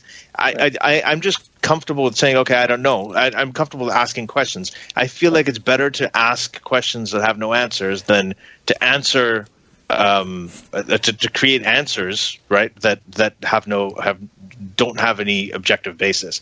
It's okay to remain in the dark. And well, I mean, it's okay to remain in the dark as so long as one can you're asking subjectivity. Again, we all appreciate subjectivity. Right, exactly. We're talking about what conclusion you're getting to from that. So what conclusion I'm getting to is that the subjectivity itself, without any psychedelic plant medicine, is a phenomenal, profound existence. It is absolutely outstanding and outrageously crazy to be human and to be able to have this conversation in a universe that is thoroughly complex. Okay, and so let's move on. Yeah, go ahead. So that's all that my perspective is. I think that I'm skeptical of the materialist truth claim. I have reasons to believe that subjectivity and what I experience subjectively matters. I don't know though. But I don't think that's preclusive. Look, I think that matters too. I think that I have reason to believe that it actually matters. I just don't know how it matters or whether it means it. I don't want to ascribe anything else to it apart from the fact that I think it matters. That's it. Sure. And I think that we all agree with that. Anyway, so let's move on to Hinduism. Armin, you asked the question since you've been sitting there like... Why the fuck would you call yourself a Hindu? Oh, God, what a start. Armin, can you please? Right. Just this whole thing. Why would I call myself an American when Donald Trump is our president, when we've had slavery and segregation and bomb and nuke Japan? Why would I stand and put my hand on my chest and salute the flag? Yeah, why would you do that? Why would I do that? Well, right. You shouldn't. It's because I see first of all, I appreciate the evolution that the country's been through. We are not the same country that we were 10 years ago, 20 years ago. Generationally, millennials are different than baby boomers. We're beginning to look at things quite differently. I'm on the left. I'm a liberal. I'm a progressive. I appreciate the traditions that have brought America its liberties and values. I appreciate the John Locke's of the world and the Thomas Jeffersons of the world without them needing to be infallible or perfect, without necessarily objecting against their immoralities and their injustices. I'm able to do that. And same thing with the Hindu tradition. For a culture and a civilization, and I can do this with the Greeks, I can do this with the Egyptians, right? For a culture and a tradition to develop a philosophy that articulates the psychedelic and mystical experience as profoundly as it does, I am absolutely inspired by it. I love the archetype. It's a personal preference, right? So I'm not saying that anybody else needs to adopt this. I'm not saying that anybody else needs to believe this or do this. I'm saying that the framework and its descriptions of the non-dual experience, its application of methodology such as meditation and yoga work for me. The connection that I have with the broader Indian community, with the hippie and the New Age community, is a great and beautiful friendship, and I enjoy it. I'm fully able to express myself through this framework, and I'm not imposing it on anybody. I'm not saying that anybody should think the way that I think, perceive the way that I perceive, and believe what I believe. So, okay. So why call it Hindu, though? I mean, but the Hindu also... Because it is. It literally is. Just like the Constitution and the liberties and all of that it comes from. I give credit to the Enlightenment philosophers. I give credit to the United States as an institutional, as a nation. I give credit where credit is due. I give credit to Muhammad. You know what I do? I give credit to Enlightenment philosophers, but I wouldn't go as far as call myself an Enlightenment philosopher myself, just because I give credit to them, right? And then would you like, if you see value in Egyptian like mythology, you see beauty in it, would you call yourself an Egyptian? No, I do value, Okay, so are you an Egyptian? Stuff like that. No, I'm not. Well, I am literally Hindu in an ethnic, right? Okay, so you're talking about ethnic. I'm talking about values and ideas. Right. Right? I'm talking about ideology. Just because I like some Egyptian ideas doesn't mean that I've now adopted a lifestyle that goes according to the Egyptian Book of the Dead. I have happened to adopt a lifestyle. Would you find it crazy if somebody? Hold on. No. He made his point. He made his point. No, I didn't hear the end of it. You have. I have adopted a lifestyle of yoga and meditation and vegetarianism and all of these types of things, and I'm influenced by what the Hindu civilization has produced. It is no different to me. It is no different if The Rock is able to come out in his Samoan attire, if shamans are able to value their traditions, if African Americans can look back at their history and value where they've come from and their beliefs and their heritage and their philosophies and their saints and sages, then why can't I? There's nothing wrong with it. There's no supremacy here. Right? I'm not saying that the Hindus are better than the Persians or the Greeks or the Egyptians.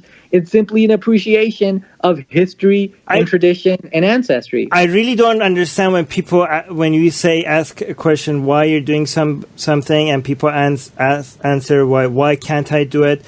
When people are asking for the logic behind something, they're not suggesting that you technically can't do it, right? Right. Like, nobody. I didn't like when I say, for example.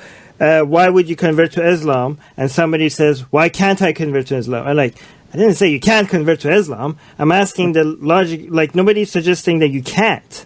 Right? So the logic that I gave behind it is that Hinduism has done the best and most profound job of describing the non-dual experience. Meditation and yoga as a lifestyle and as a methodology work for me. It's as simple as that. Mm-hmm. And I honor where it's come from. There's nothing wrong with honoring where it comes from. I don't exclusively honor the Hindu tradition. I honor all traditions. But I also see that there has been a lot of all traditions. All traditions. This is the human endeavor. We've all collectively evolved in different ways, in different contexts. And so I appreciate where we've come from and how we're continuing to refine and evolve. What about the tradition of burning your wife alive? What about the Hindu tradition of burning your wife alive along with the husband when he dies? What about the tradition of the caste system? That's a tradition. Exactly.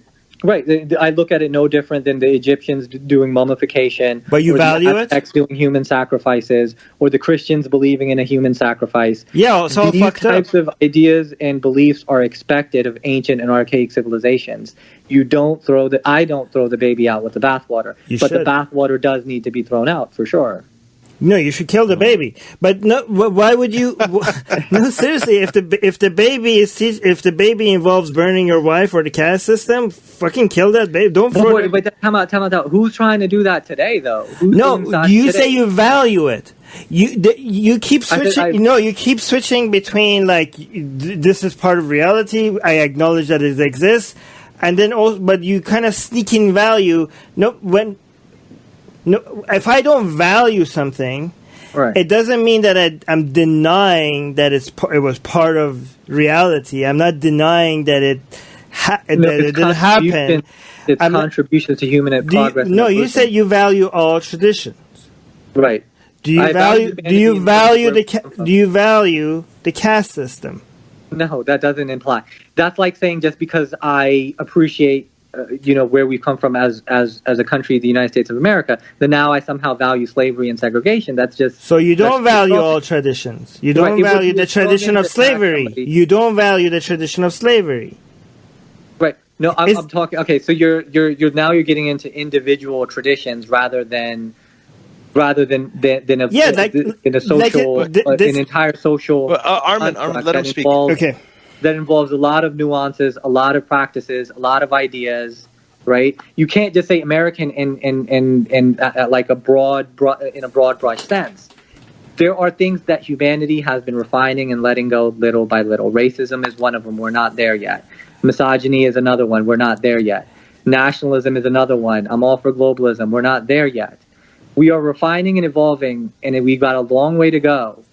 But that refining includes giving up things like human sacrifices. That includes giving up things like sacrificing lambs for whatever reason at the altar. But it includes things like... I think Armin's getting to... but when you're talking about valuing, no, Ali, let me respond to this. The problem is that you're bundling them up. You say you're picking and choosing traditions. Yeah, that's the right way to do it. When you keep giving the American example, I disagree with that as well. If you bundle the whole Americanism experience together and value it all together, you're helping in keeping the shitty parts of it. This is why I don't value Hinduism or Iran as a country or Canada as a country or Israel as a country. You look at everything individually. This is good. This is fucked up. We get rid of this. When the nationalism and religions, when they bundle things up and they want you to respect the whole thing, it makes it more difficult to individually analyze because because they come up as part of the package and as part of the bundle. When you give credibility to that package, you're making those things that we should have gotten rid of years ago last longer. This is why I don't look at America. I look at, landing in the moon, fantastic, science. But wait, great. Come on. What Hinduism is currently saying that sati and the caste system should be implemented? India banned the caste system 10 years before America banned segregation. India as a country, everything great about India comes from a secularism. There's a movement among Hindu nationalists that oppose the caste system. You keep choosing India and Hinduism interchangeably. You said you wanted to talk about Hinduism. No, but I'm just saying India is not Hinduism. India is not. What you're doing. You guys are both speaking at the same time, and I can't hear. Hold on, Farhan. Finish what you're saying. Yeah. Okay. So what you're trying to do is you're trying to turn Islam into an Abrahamic religion like Christianity and Islam, where where all the doctrines, the specific doctrines that you inherit and you have to subscribe to. Hinduism does not work the same way. Neither does astrology, and it's still bullshit. What about astrology? And it doesn't have to be exactly like Abrahamic religions. But you're trying to say that somehow sati and casteism is inherent to a theological premise, which isn't true. It is one of the most ancient parts of Hinduism. Come on, it's part of Hinduism. The caste system is part of Hinduism. Okay, we agree with that, right? It's part of Hinduism. Yeah. Okay, it's a part of it. So India has evolved first of all, it has still a lot to go. Caste system is still a huge problem in India. It's a huge problem, yes. But we can't deny that India has made a huge progress, and getting rid of it a lot. Still has a long way to go. Yes. India as a country has made a lot of progress because of its secularism, right? Mm-hmm. Because of it. And Hindu traditions has held it back. You talk about refining. How is Hindu tradition held secularization back? In the specific context of the caste system in Sati. Well, in many you have BJP conservatives who are thoroughly against the caste. They're talking about people rather than ideology. The interesting thing about Hinduism is that because it is not one thing, as many people keep reminding us, it's many different things. The influence on society it's felt in many different ways, right? Not like nonsense claims about the universe rarely help. So, when it comes to medicine, when it comes to people donating money to things that don't help them, when it comes to people using ways of curing each other that is unscientific, when it comes to a lot of, there's hundreds of different superstitious beliefs. It's like you're conflating Islam with Hinduism. Because Islam cannot get rid of chopping the hand off, because Islam cannot get rid of the permission to marry 4 wives. I'm not saying that. But therefore, Hinduism shouldn't be able to give up. No. I didn't say that. Well. Here's a better analogy, Farhan. Is for instance, this idea of gay rights, same-sex marriage, right? So this is something that there's a lot of European nation states that are actually officially Christian states, like the Netherlands, even England has a Church of England and all that. So there is a part of, they're not actually officially, they're not truly secular. Now the thing is, in those, if you would say, for instance, that Christianity has evolved to allow same-sex marriage or same-sex unions or same-sex rights, then it would be false. What happened is that, yes, England, the Netherlands, a lot of these officially Christian states have allowed same-sex unions. They have allowed that. It's the societies and the secular progression of those societies eventually that allowed for gay rights to happen. But that's not something that actually came from the religion that is associated with those nation states. So it's the same kind of thing with India. India is officially secular and pluralistic. So Sati and the caste system and some of these really the stuff that's in the Manu Samriti, a lot of these really sort of misogynistic practices, they are part of Hinduism. You can't take them out of it. You can't take them out of Hinduism. And yes, in India it's not practiced, and India may have even made laws against it all, right? And they may even have banned it. But that doesn't mean that Hinduism is. So Hinduism allows you to reject it. Listen, I also admire the Mayans and the Incans, but would I advocate for their human sacrifices to the sun god? Of course not. The idea is to refine our perspective on truth, continue to evolve, and Hinduism thoroughly allows that, and that's something that should be embraced, and it should be something that is encouraged. See, like I don't know, Gemini in astrology. My phone. Yeah, go ahead. In astrology, for example, we can change it. Like Gemini could mean one thing, like if you're a Gemini, but we could evolve for it to mean something else. The thing is that we would do better completely without such nonsense. The claim that I'm making is not an extraordinary claim. The claim is that the more our belief system matches reality, the better we can progress as humanity. That's not a very extraordinary claim. And I think what I know, Hinduism is very different from Abrahamic religion,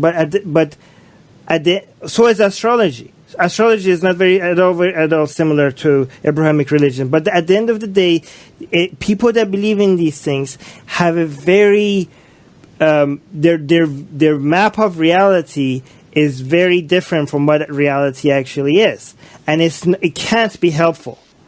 Let me bring Ellie down here. I'm here. What can't be helpful? Believing in astrology?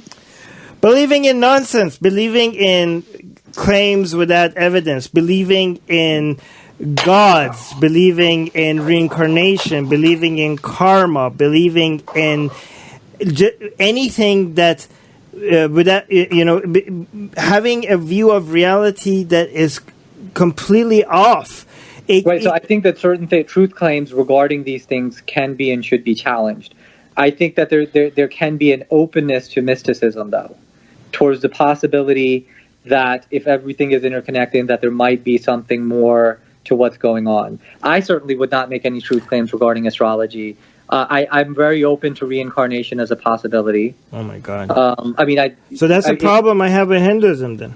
Right, but consider this, Armin. If there is intelligence, let's use the premise, okay? Let's use P1 as if there is intelligence at the heart of reality, right? Then, and if consciousness continues post-mortem, then what makes more sense? What's more plausible? Does it make more sense that you're going to remember an eternity of being an Iranian? Are you in Australia? I don't know what country. Canada. Okay, of being a Persian Canadian for the rest of eternity, with the particular hairstyle you have, with the particular chin you have, being that biological organism, that's the memory that you have for the rest of eternity, versus something that we do see in the practical world, which is humanity evolving over time. And could this mean that we have been here evolving and reincarnating over and over again?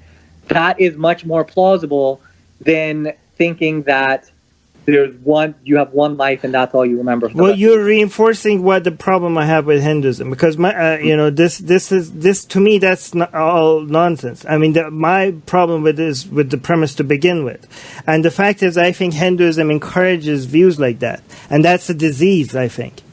No, but in a sense, there is a reincarnation that's happening, right? In the sense that matter is continuously dying, cyclically remanifesting itself.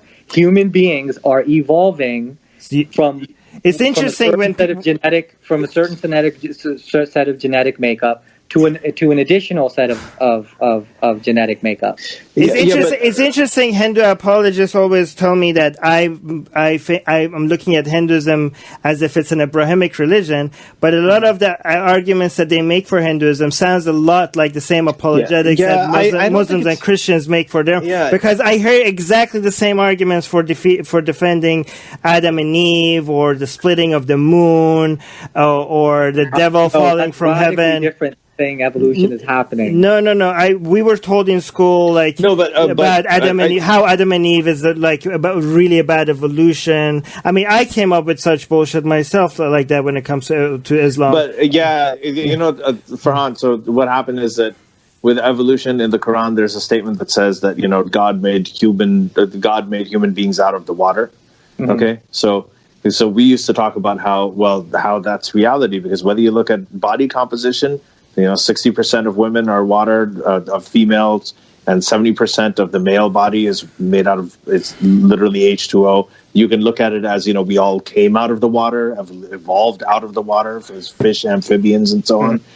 They used to talk about the Mirage journey, Muhammad's flight to heaven, that he flew in the form of light. So, E equals MC squared. So it was basically mass converted to energy. And that proves relativity. Well, see, now you're laughing at that, but it's the same kind of thing. So when you talk about, say, the carbon cycle, right? And you're talking about, how people or living things die and they go into the ground, then, they become fertilizer for a while. Then that feeds new plants, and then new life grows and it gives rise to new life and all that. And they're calling that reincarnation. That is a carbon cycle. It's true that life sort of renews itself. It's true that there is a law of conservation of matter, and the law of conservation of energy, and all of that stuff is true. But conflating that with this idea of reincarnation in Hinduism, that's actually very specific, and it's it sounds a lot. It sounds a lot to me like saying that the Mirage journey of Muhammad to heaven was E equals MC squared. The question is if there is an afterlife, right? There's near-death experiences. If there's psychedelic experiences. If these experiences are meaningful and there's intelligence at the heart of the universe, what is the most plausible afterlife possibility? That's a huge if. Just shoved in. There's a couple of possibilities. There's only a few possibilities that we have, right? We have the possibility that you're going to remember for the eternity of being a Persian Canadian or a Pakistani American, and that's what you remember for the rest of eternity. There's a possibility of a simulation theory. There's a possibility of a multiverse, and there's a possibility of reincarnation. Now, the simulation theory is actually more. It's probably more plausible. Why we're talking about this? The giant leap we took was with the premise itself. I know, but listen, Armin. The reason we're granting the premise is because we're talking about things from Farhan's point of view. Right. So I want to understand things from Farhan's point of view. So even on that premise, anyway, continue what you were saying. Finish what you're saying. Right. If there's and it is a big if. I agree with Armin there. It is a big if.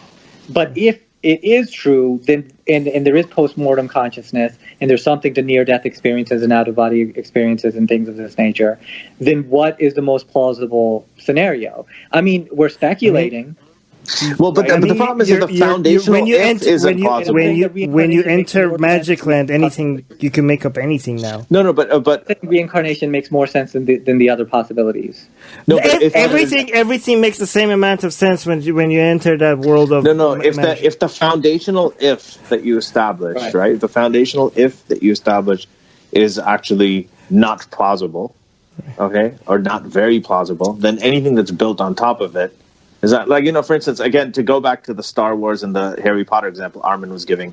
So if Harry Potter is real, right, then it makes it much more plausible that magic wands have a lot more power than lightsabers, right? If Harry Potter is real. But that, again, that foundational if is it's a really, really big if. So yeah, we can have. So what we're doing is now. I mean, I don't agree. I don't agree on that analogy, but I see. Of course, I understand that. I mean, I understand what you mean, but I'm just trying to tell you that I am trying to understand. But you're trying to say that there's no realistic way of looking at an afterlife possibility. You don't even want to attempt. No, I think no. We have attempted, and we realized that it was ridiculous. We have attempted it. No. I wouldn't think. I think that there are. No, you're making. That there's any continuation of consciousness. Yeah, how would you even make that claim? It's very easy. Okay, so here's. I just did by stating it. Right. Okay, so here's what I would say. Potential to it. But just this idea that so here's what I would say. There's things that I know. I'm not going to connect these to necessarily an afterlife, but there's things that we know. For instance, one thing that you said yourself, that there's the law of conservation of matter and energy, right? The fact that matter and energy are interconvertible. There's the idea that there is a quantum world. Okay, that all atoms have nuclei. Each proton is made up of 2 up quarks and 1 down quark, and the neutrons are made up of. So all these subatomic particles, they always exist. They can pop in and out of existence. Our body is obviously made up of them. They are able to carry electrons, carry information, across wide. So we know all of these things together. So yes, if I piece up all of the stuff, I can come up with a possibility that something of our consciousness is something that we think may survive later. But to call it plausible, right? I have these little bits of information. They're all fascinating, and they're great if I want to write a science fiction novel, for instance. It could come together. But if I wouldn't call them plausible, at least not until I have evidence. Now, I'm saying which one is more plausible than the other? A single life that you remember for eternity. What's more plausible is what we know based on the best knowledge that we have right now. Absolutely no evidence to believe that after you die, you're going to remember yourself as Ali Rizvi. Okay. So here's what's plausible. What's plausible to me is that if I get bovine spongiform encephalopathy or mad cow disease, I don't know why I said that. I'm just used to saying it like that. But so if I get mad cow disease, it's going to turn parts of my brain into sponge. And eventually all of my brain is going to turn to sponge. And when that happens, I'm going to turn into a blithering idiot. Now, if I have a stroke in a certain part of my brain, right, I will lose those memories. I may lose certain body functions. I may not even be able to recognize my own wife or my own mother or my loved ones. Now, with a little bit of damage to your brain, if it's going to do that much to me, where it's fundamentally going to change the person that I am, right? What happens when the entire brain is dead? The entire brain is dead. Nothing survives. So then none of what makes me is going to survive. So to me, it's a lot more plausible. We're talking about plausible based on what we know. Based on what we know, it's much more plausible that it's done. Now, do I have subatomic particles in my brain that can eventually go out and they can carry information and carry it and in perpetuity, and there's quantum entanglement, there's all these other phenomena that happen? Yeah, that's a lot of fun to think about, but is it plausible? Is it as plausible as me losing my entire brain and losing myself, as in Mad Cat? No, it's not, right? So, Ali, the thing is, I agree with you, but if you recall what the conversation was if there's intelligence, which one of these possibilities are more plausible? I didn't compare it to the materialistic perspective. Even if there is intelligence, supposing there's an... No, we shouldn't entertain that. That's not an thing to entertain. It's ridiculous. No, Armin, the idea that there is... Why is it ridiculous to entertain it, though? We shouldn't move past that unless we have established that that's actually likely. No, Armin, I disagree with you. I don't think that part of it's ridiculous. I think it's ridiculous to think that intelligence wrote books and blesses marriages and does all that stuff. Yeah. That part is ridiculous. But to think that, maybe there's all this stuff that's happening in the universe, maybe there's a higher intelligence. Oh my God, Ali, you don't think that's ridiculous? No, I'm disappointed in you, Ali. I don't think it's ridiculous. I think it's is. When it comes to another higher intelligence, that intelligence could be the laws of physics. I'm agnostic about that. No, I am. I wrote this in my book too. I'm agnostic about it. But when it comes that doesn't mean anything. People say agnostic as if it means agnostic. I'm agnostic about everything except my own existence. Okay. No, 50-50. I'm 50-50 agnostic. Holy shit, Ali. Okay, we need to talk. I want to come back to Ali's point because Ali was talking about how based on what we know, when the brain dies, when there's damage done to the brain, we have the most plausible conclusion is that is just death and that's it. Yeah. Even if you have a higher intelligence out there. That's a reality either way. I agree with you, and that is why I said if there's intelligence, I wasn't comparing it to the materialist perspective. I said if there is intelligence, which afterlife possibility is the most plausible? And I submit to you that it's reincarnation. That's all that I was doing. Why? All right, so... Okay, never mind. I'm not going to... We already talked about why. Okay, so we disagreed on that. That's okay. But we got your perspective. I think we've already talked about... You've made your point, we made our point. But we are kind of running out of time, Armin. I just want to know, like, why from everything about us, people have picked consciousness over the thing that is holy and divine and connected to the universe and stays. Why not your shit? Why not your hair? What is it? Because it's obvious, Armin. Why? Tell me. Your existence. It's the ground of anything that you this is because we are so self-centered, we are so self-obsessed that we want to make instead of making us a small part of the universe, we want to make the whole universe part of us. That's what it is about. There's a legitimate experience where you can experience being one with all that is. I had a dream as a kid one time when I experienced being an eagle flying over a desert. Like, doesn't mean, it doesn't mean nothing. Experiences are just like the fact. In fact, it's interesting to me. If when you get high and experience other things, that should tell you about how unreliable your experiences are. There's definitely limitations to subjectivity. There's limitations to science and philosophy as well. There's limitations, definitely, and that's why the utilization of all three is significant. Or the appreciation of it, that you have to use all three. The appreciation of all three is significant. Mm-hmm. I only appreciate... let science me say is the only way people... No, go ahead. Last thing, Ali. Okay. The future has to be where the materialist, skeptical perspective and the spiritual perspective coincide, where human temperaments are able to have avenues to express themselves and to express what they think is going on with the nature of reality. We cannot eliminate spirituality. Can we eliminate dogmatism and tribalism and nationalism and divisiveness over identity politics and stuff like that? Can we undermine superstition and truth claims based on insufficient evidence? Absolutely we can.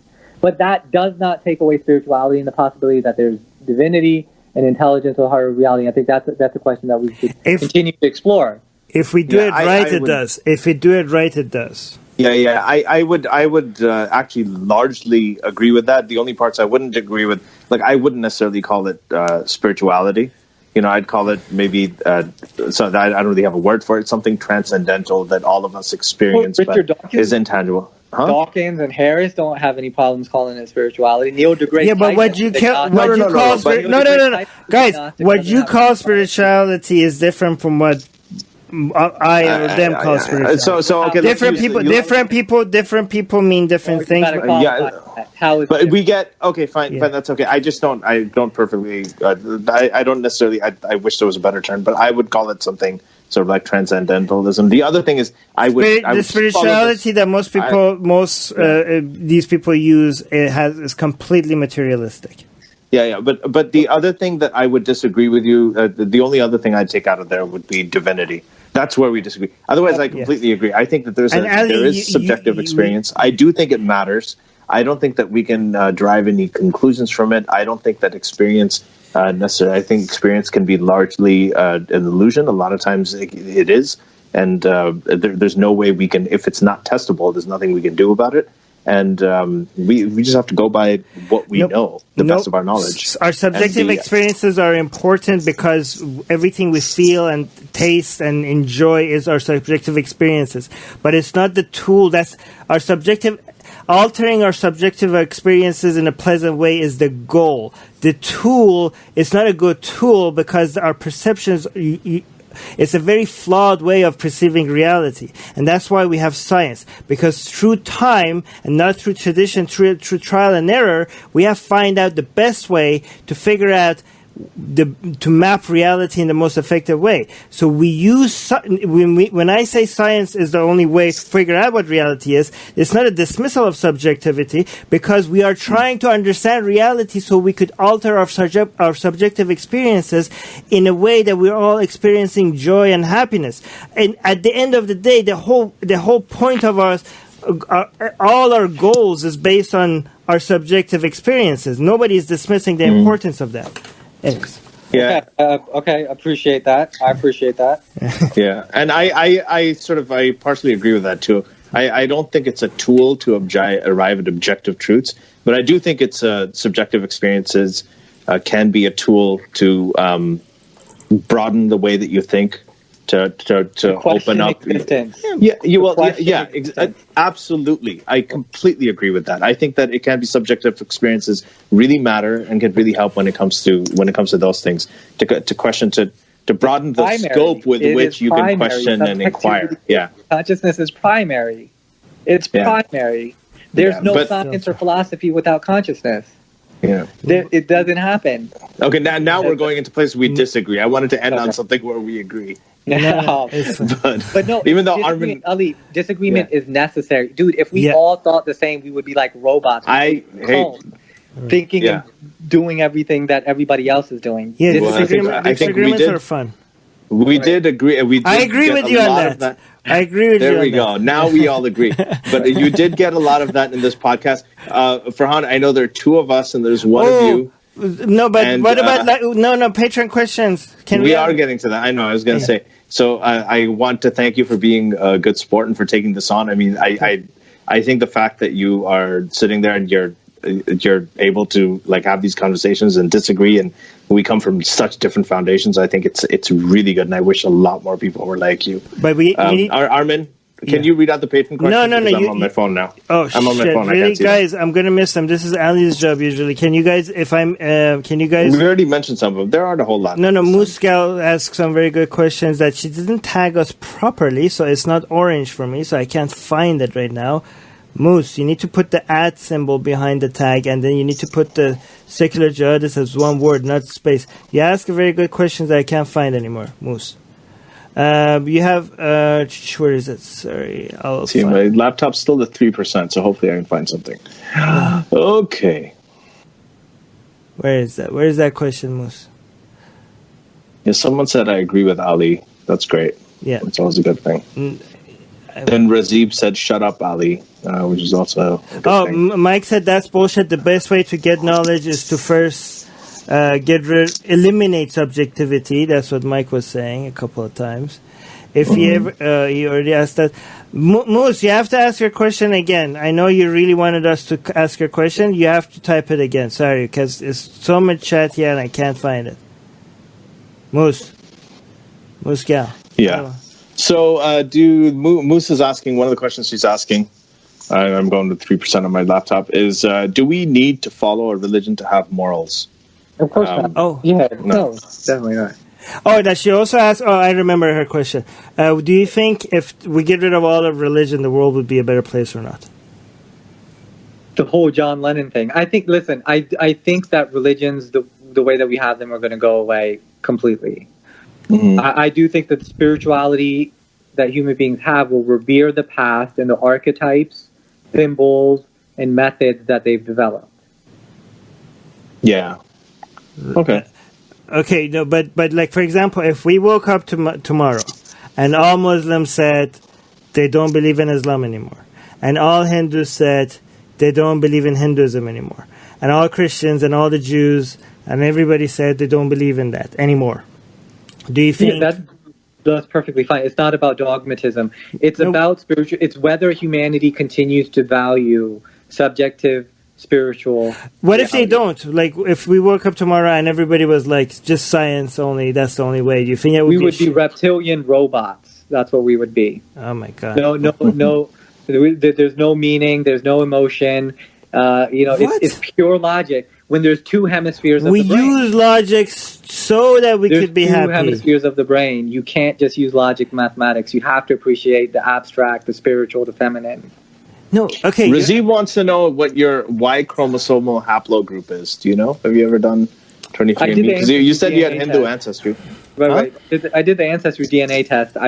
It's been a while since I looked at it. I think Razib is a population geneticist or a geneticist. Right. I think it's a huge misunderstanding when people say we need to use logic and science to understand reality. A lot of people are like, oh, but we need to have like poetry and art and emotions. No. Hold on. I'm just saying, like, nobody said we don't need those things. We don't. We're our emotions are important, but we just don't. Okay, when I'm enjoying my food, I'm enjoying my food. I'm not gonna.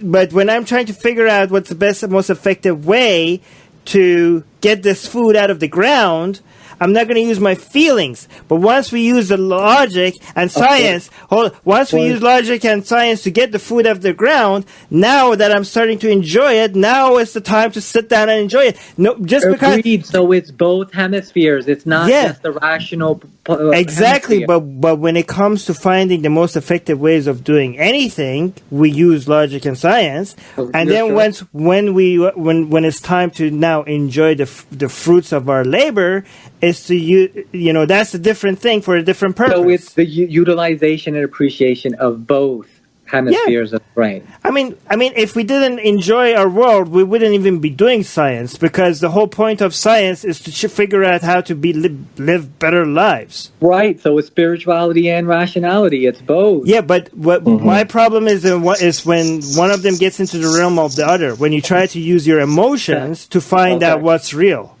Okay, fair. I agree with that. All right. Okay. So, the only so I went through all the questions, and most of the stuff we've covered, and most of them, the vast majority are just comments. But I do have one from Mike, so we'll end with this.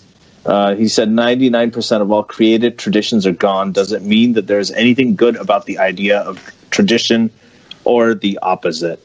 And I'd add to that by saying, I'd quote Woody Allen, and he said, "Tradition is the illusion of permanence."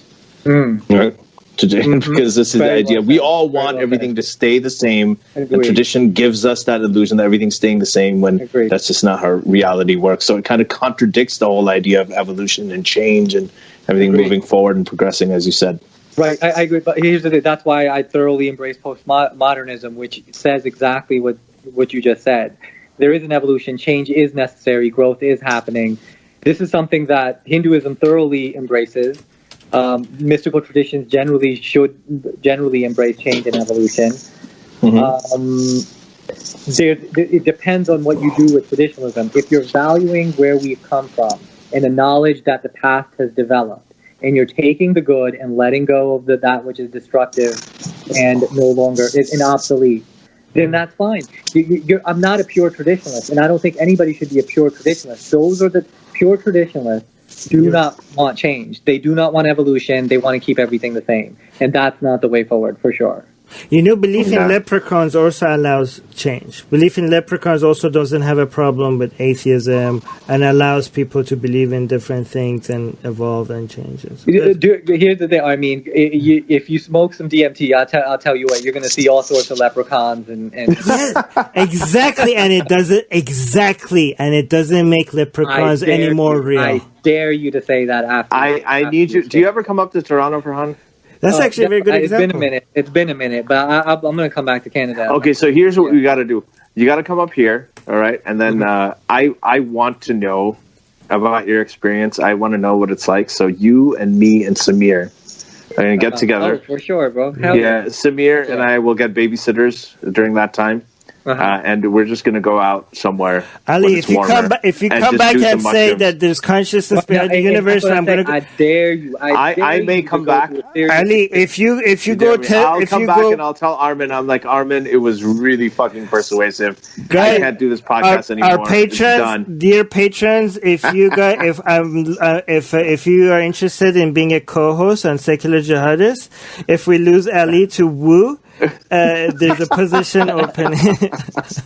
Okay. That's going to be great. Okay, Farhan, man, thank you very much. All right. It's really late here in Toronto. I'm East Coast. Are you East Coast too? East Coast, totally. Yeah. Oh, so it's the same time. So we're getting really late. So I got to go.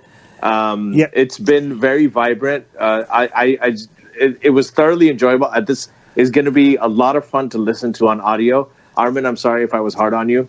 Oh no, this is the most fun I had this is the most fun. This is the most fun. It was awesome. I love this.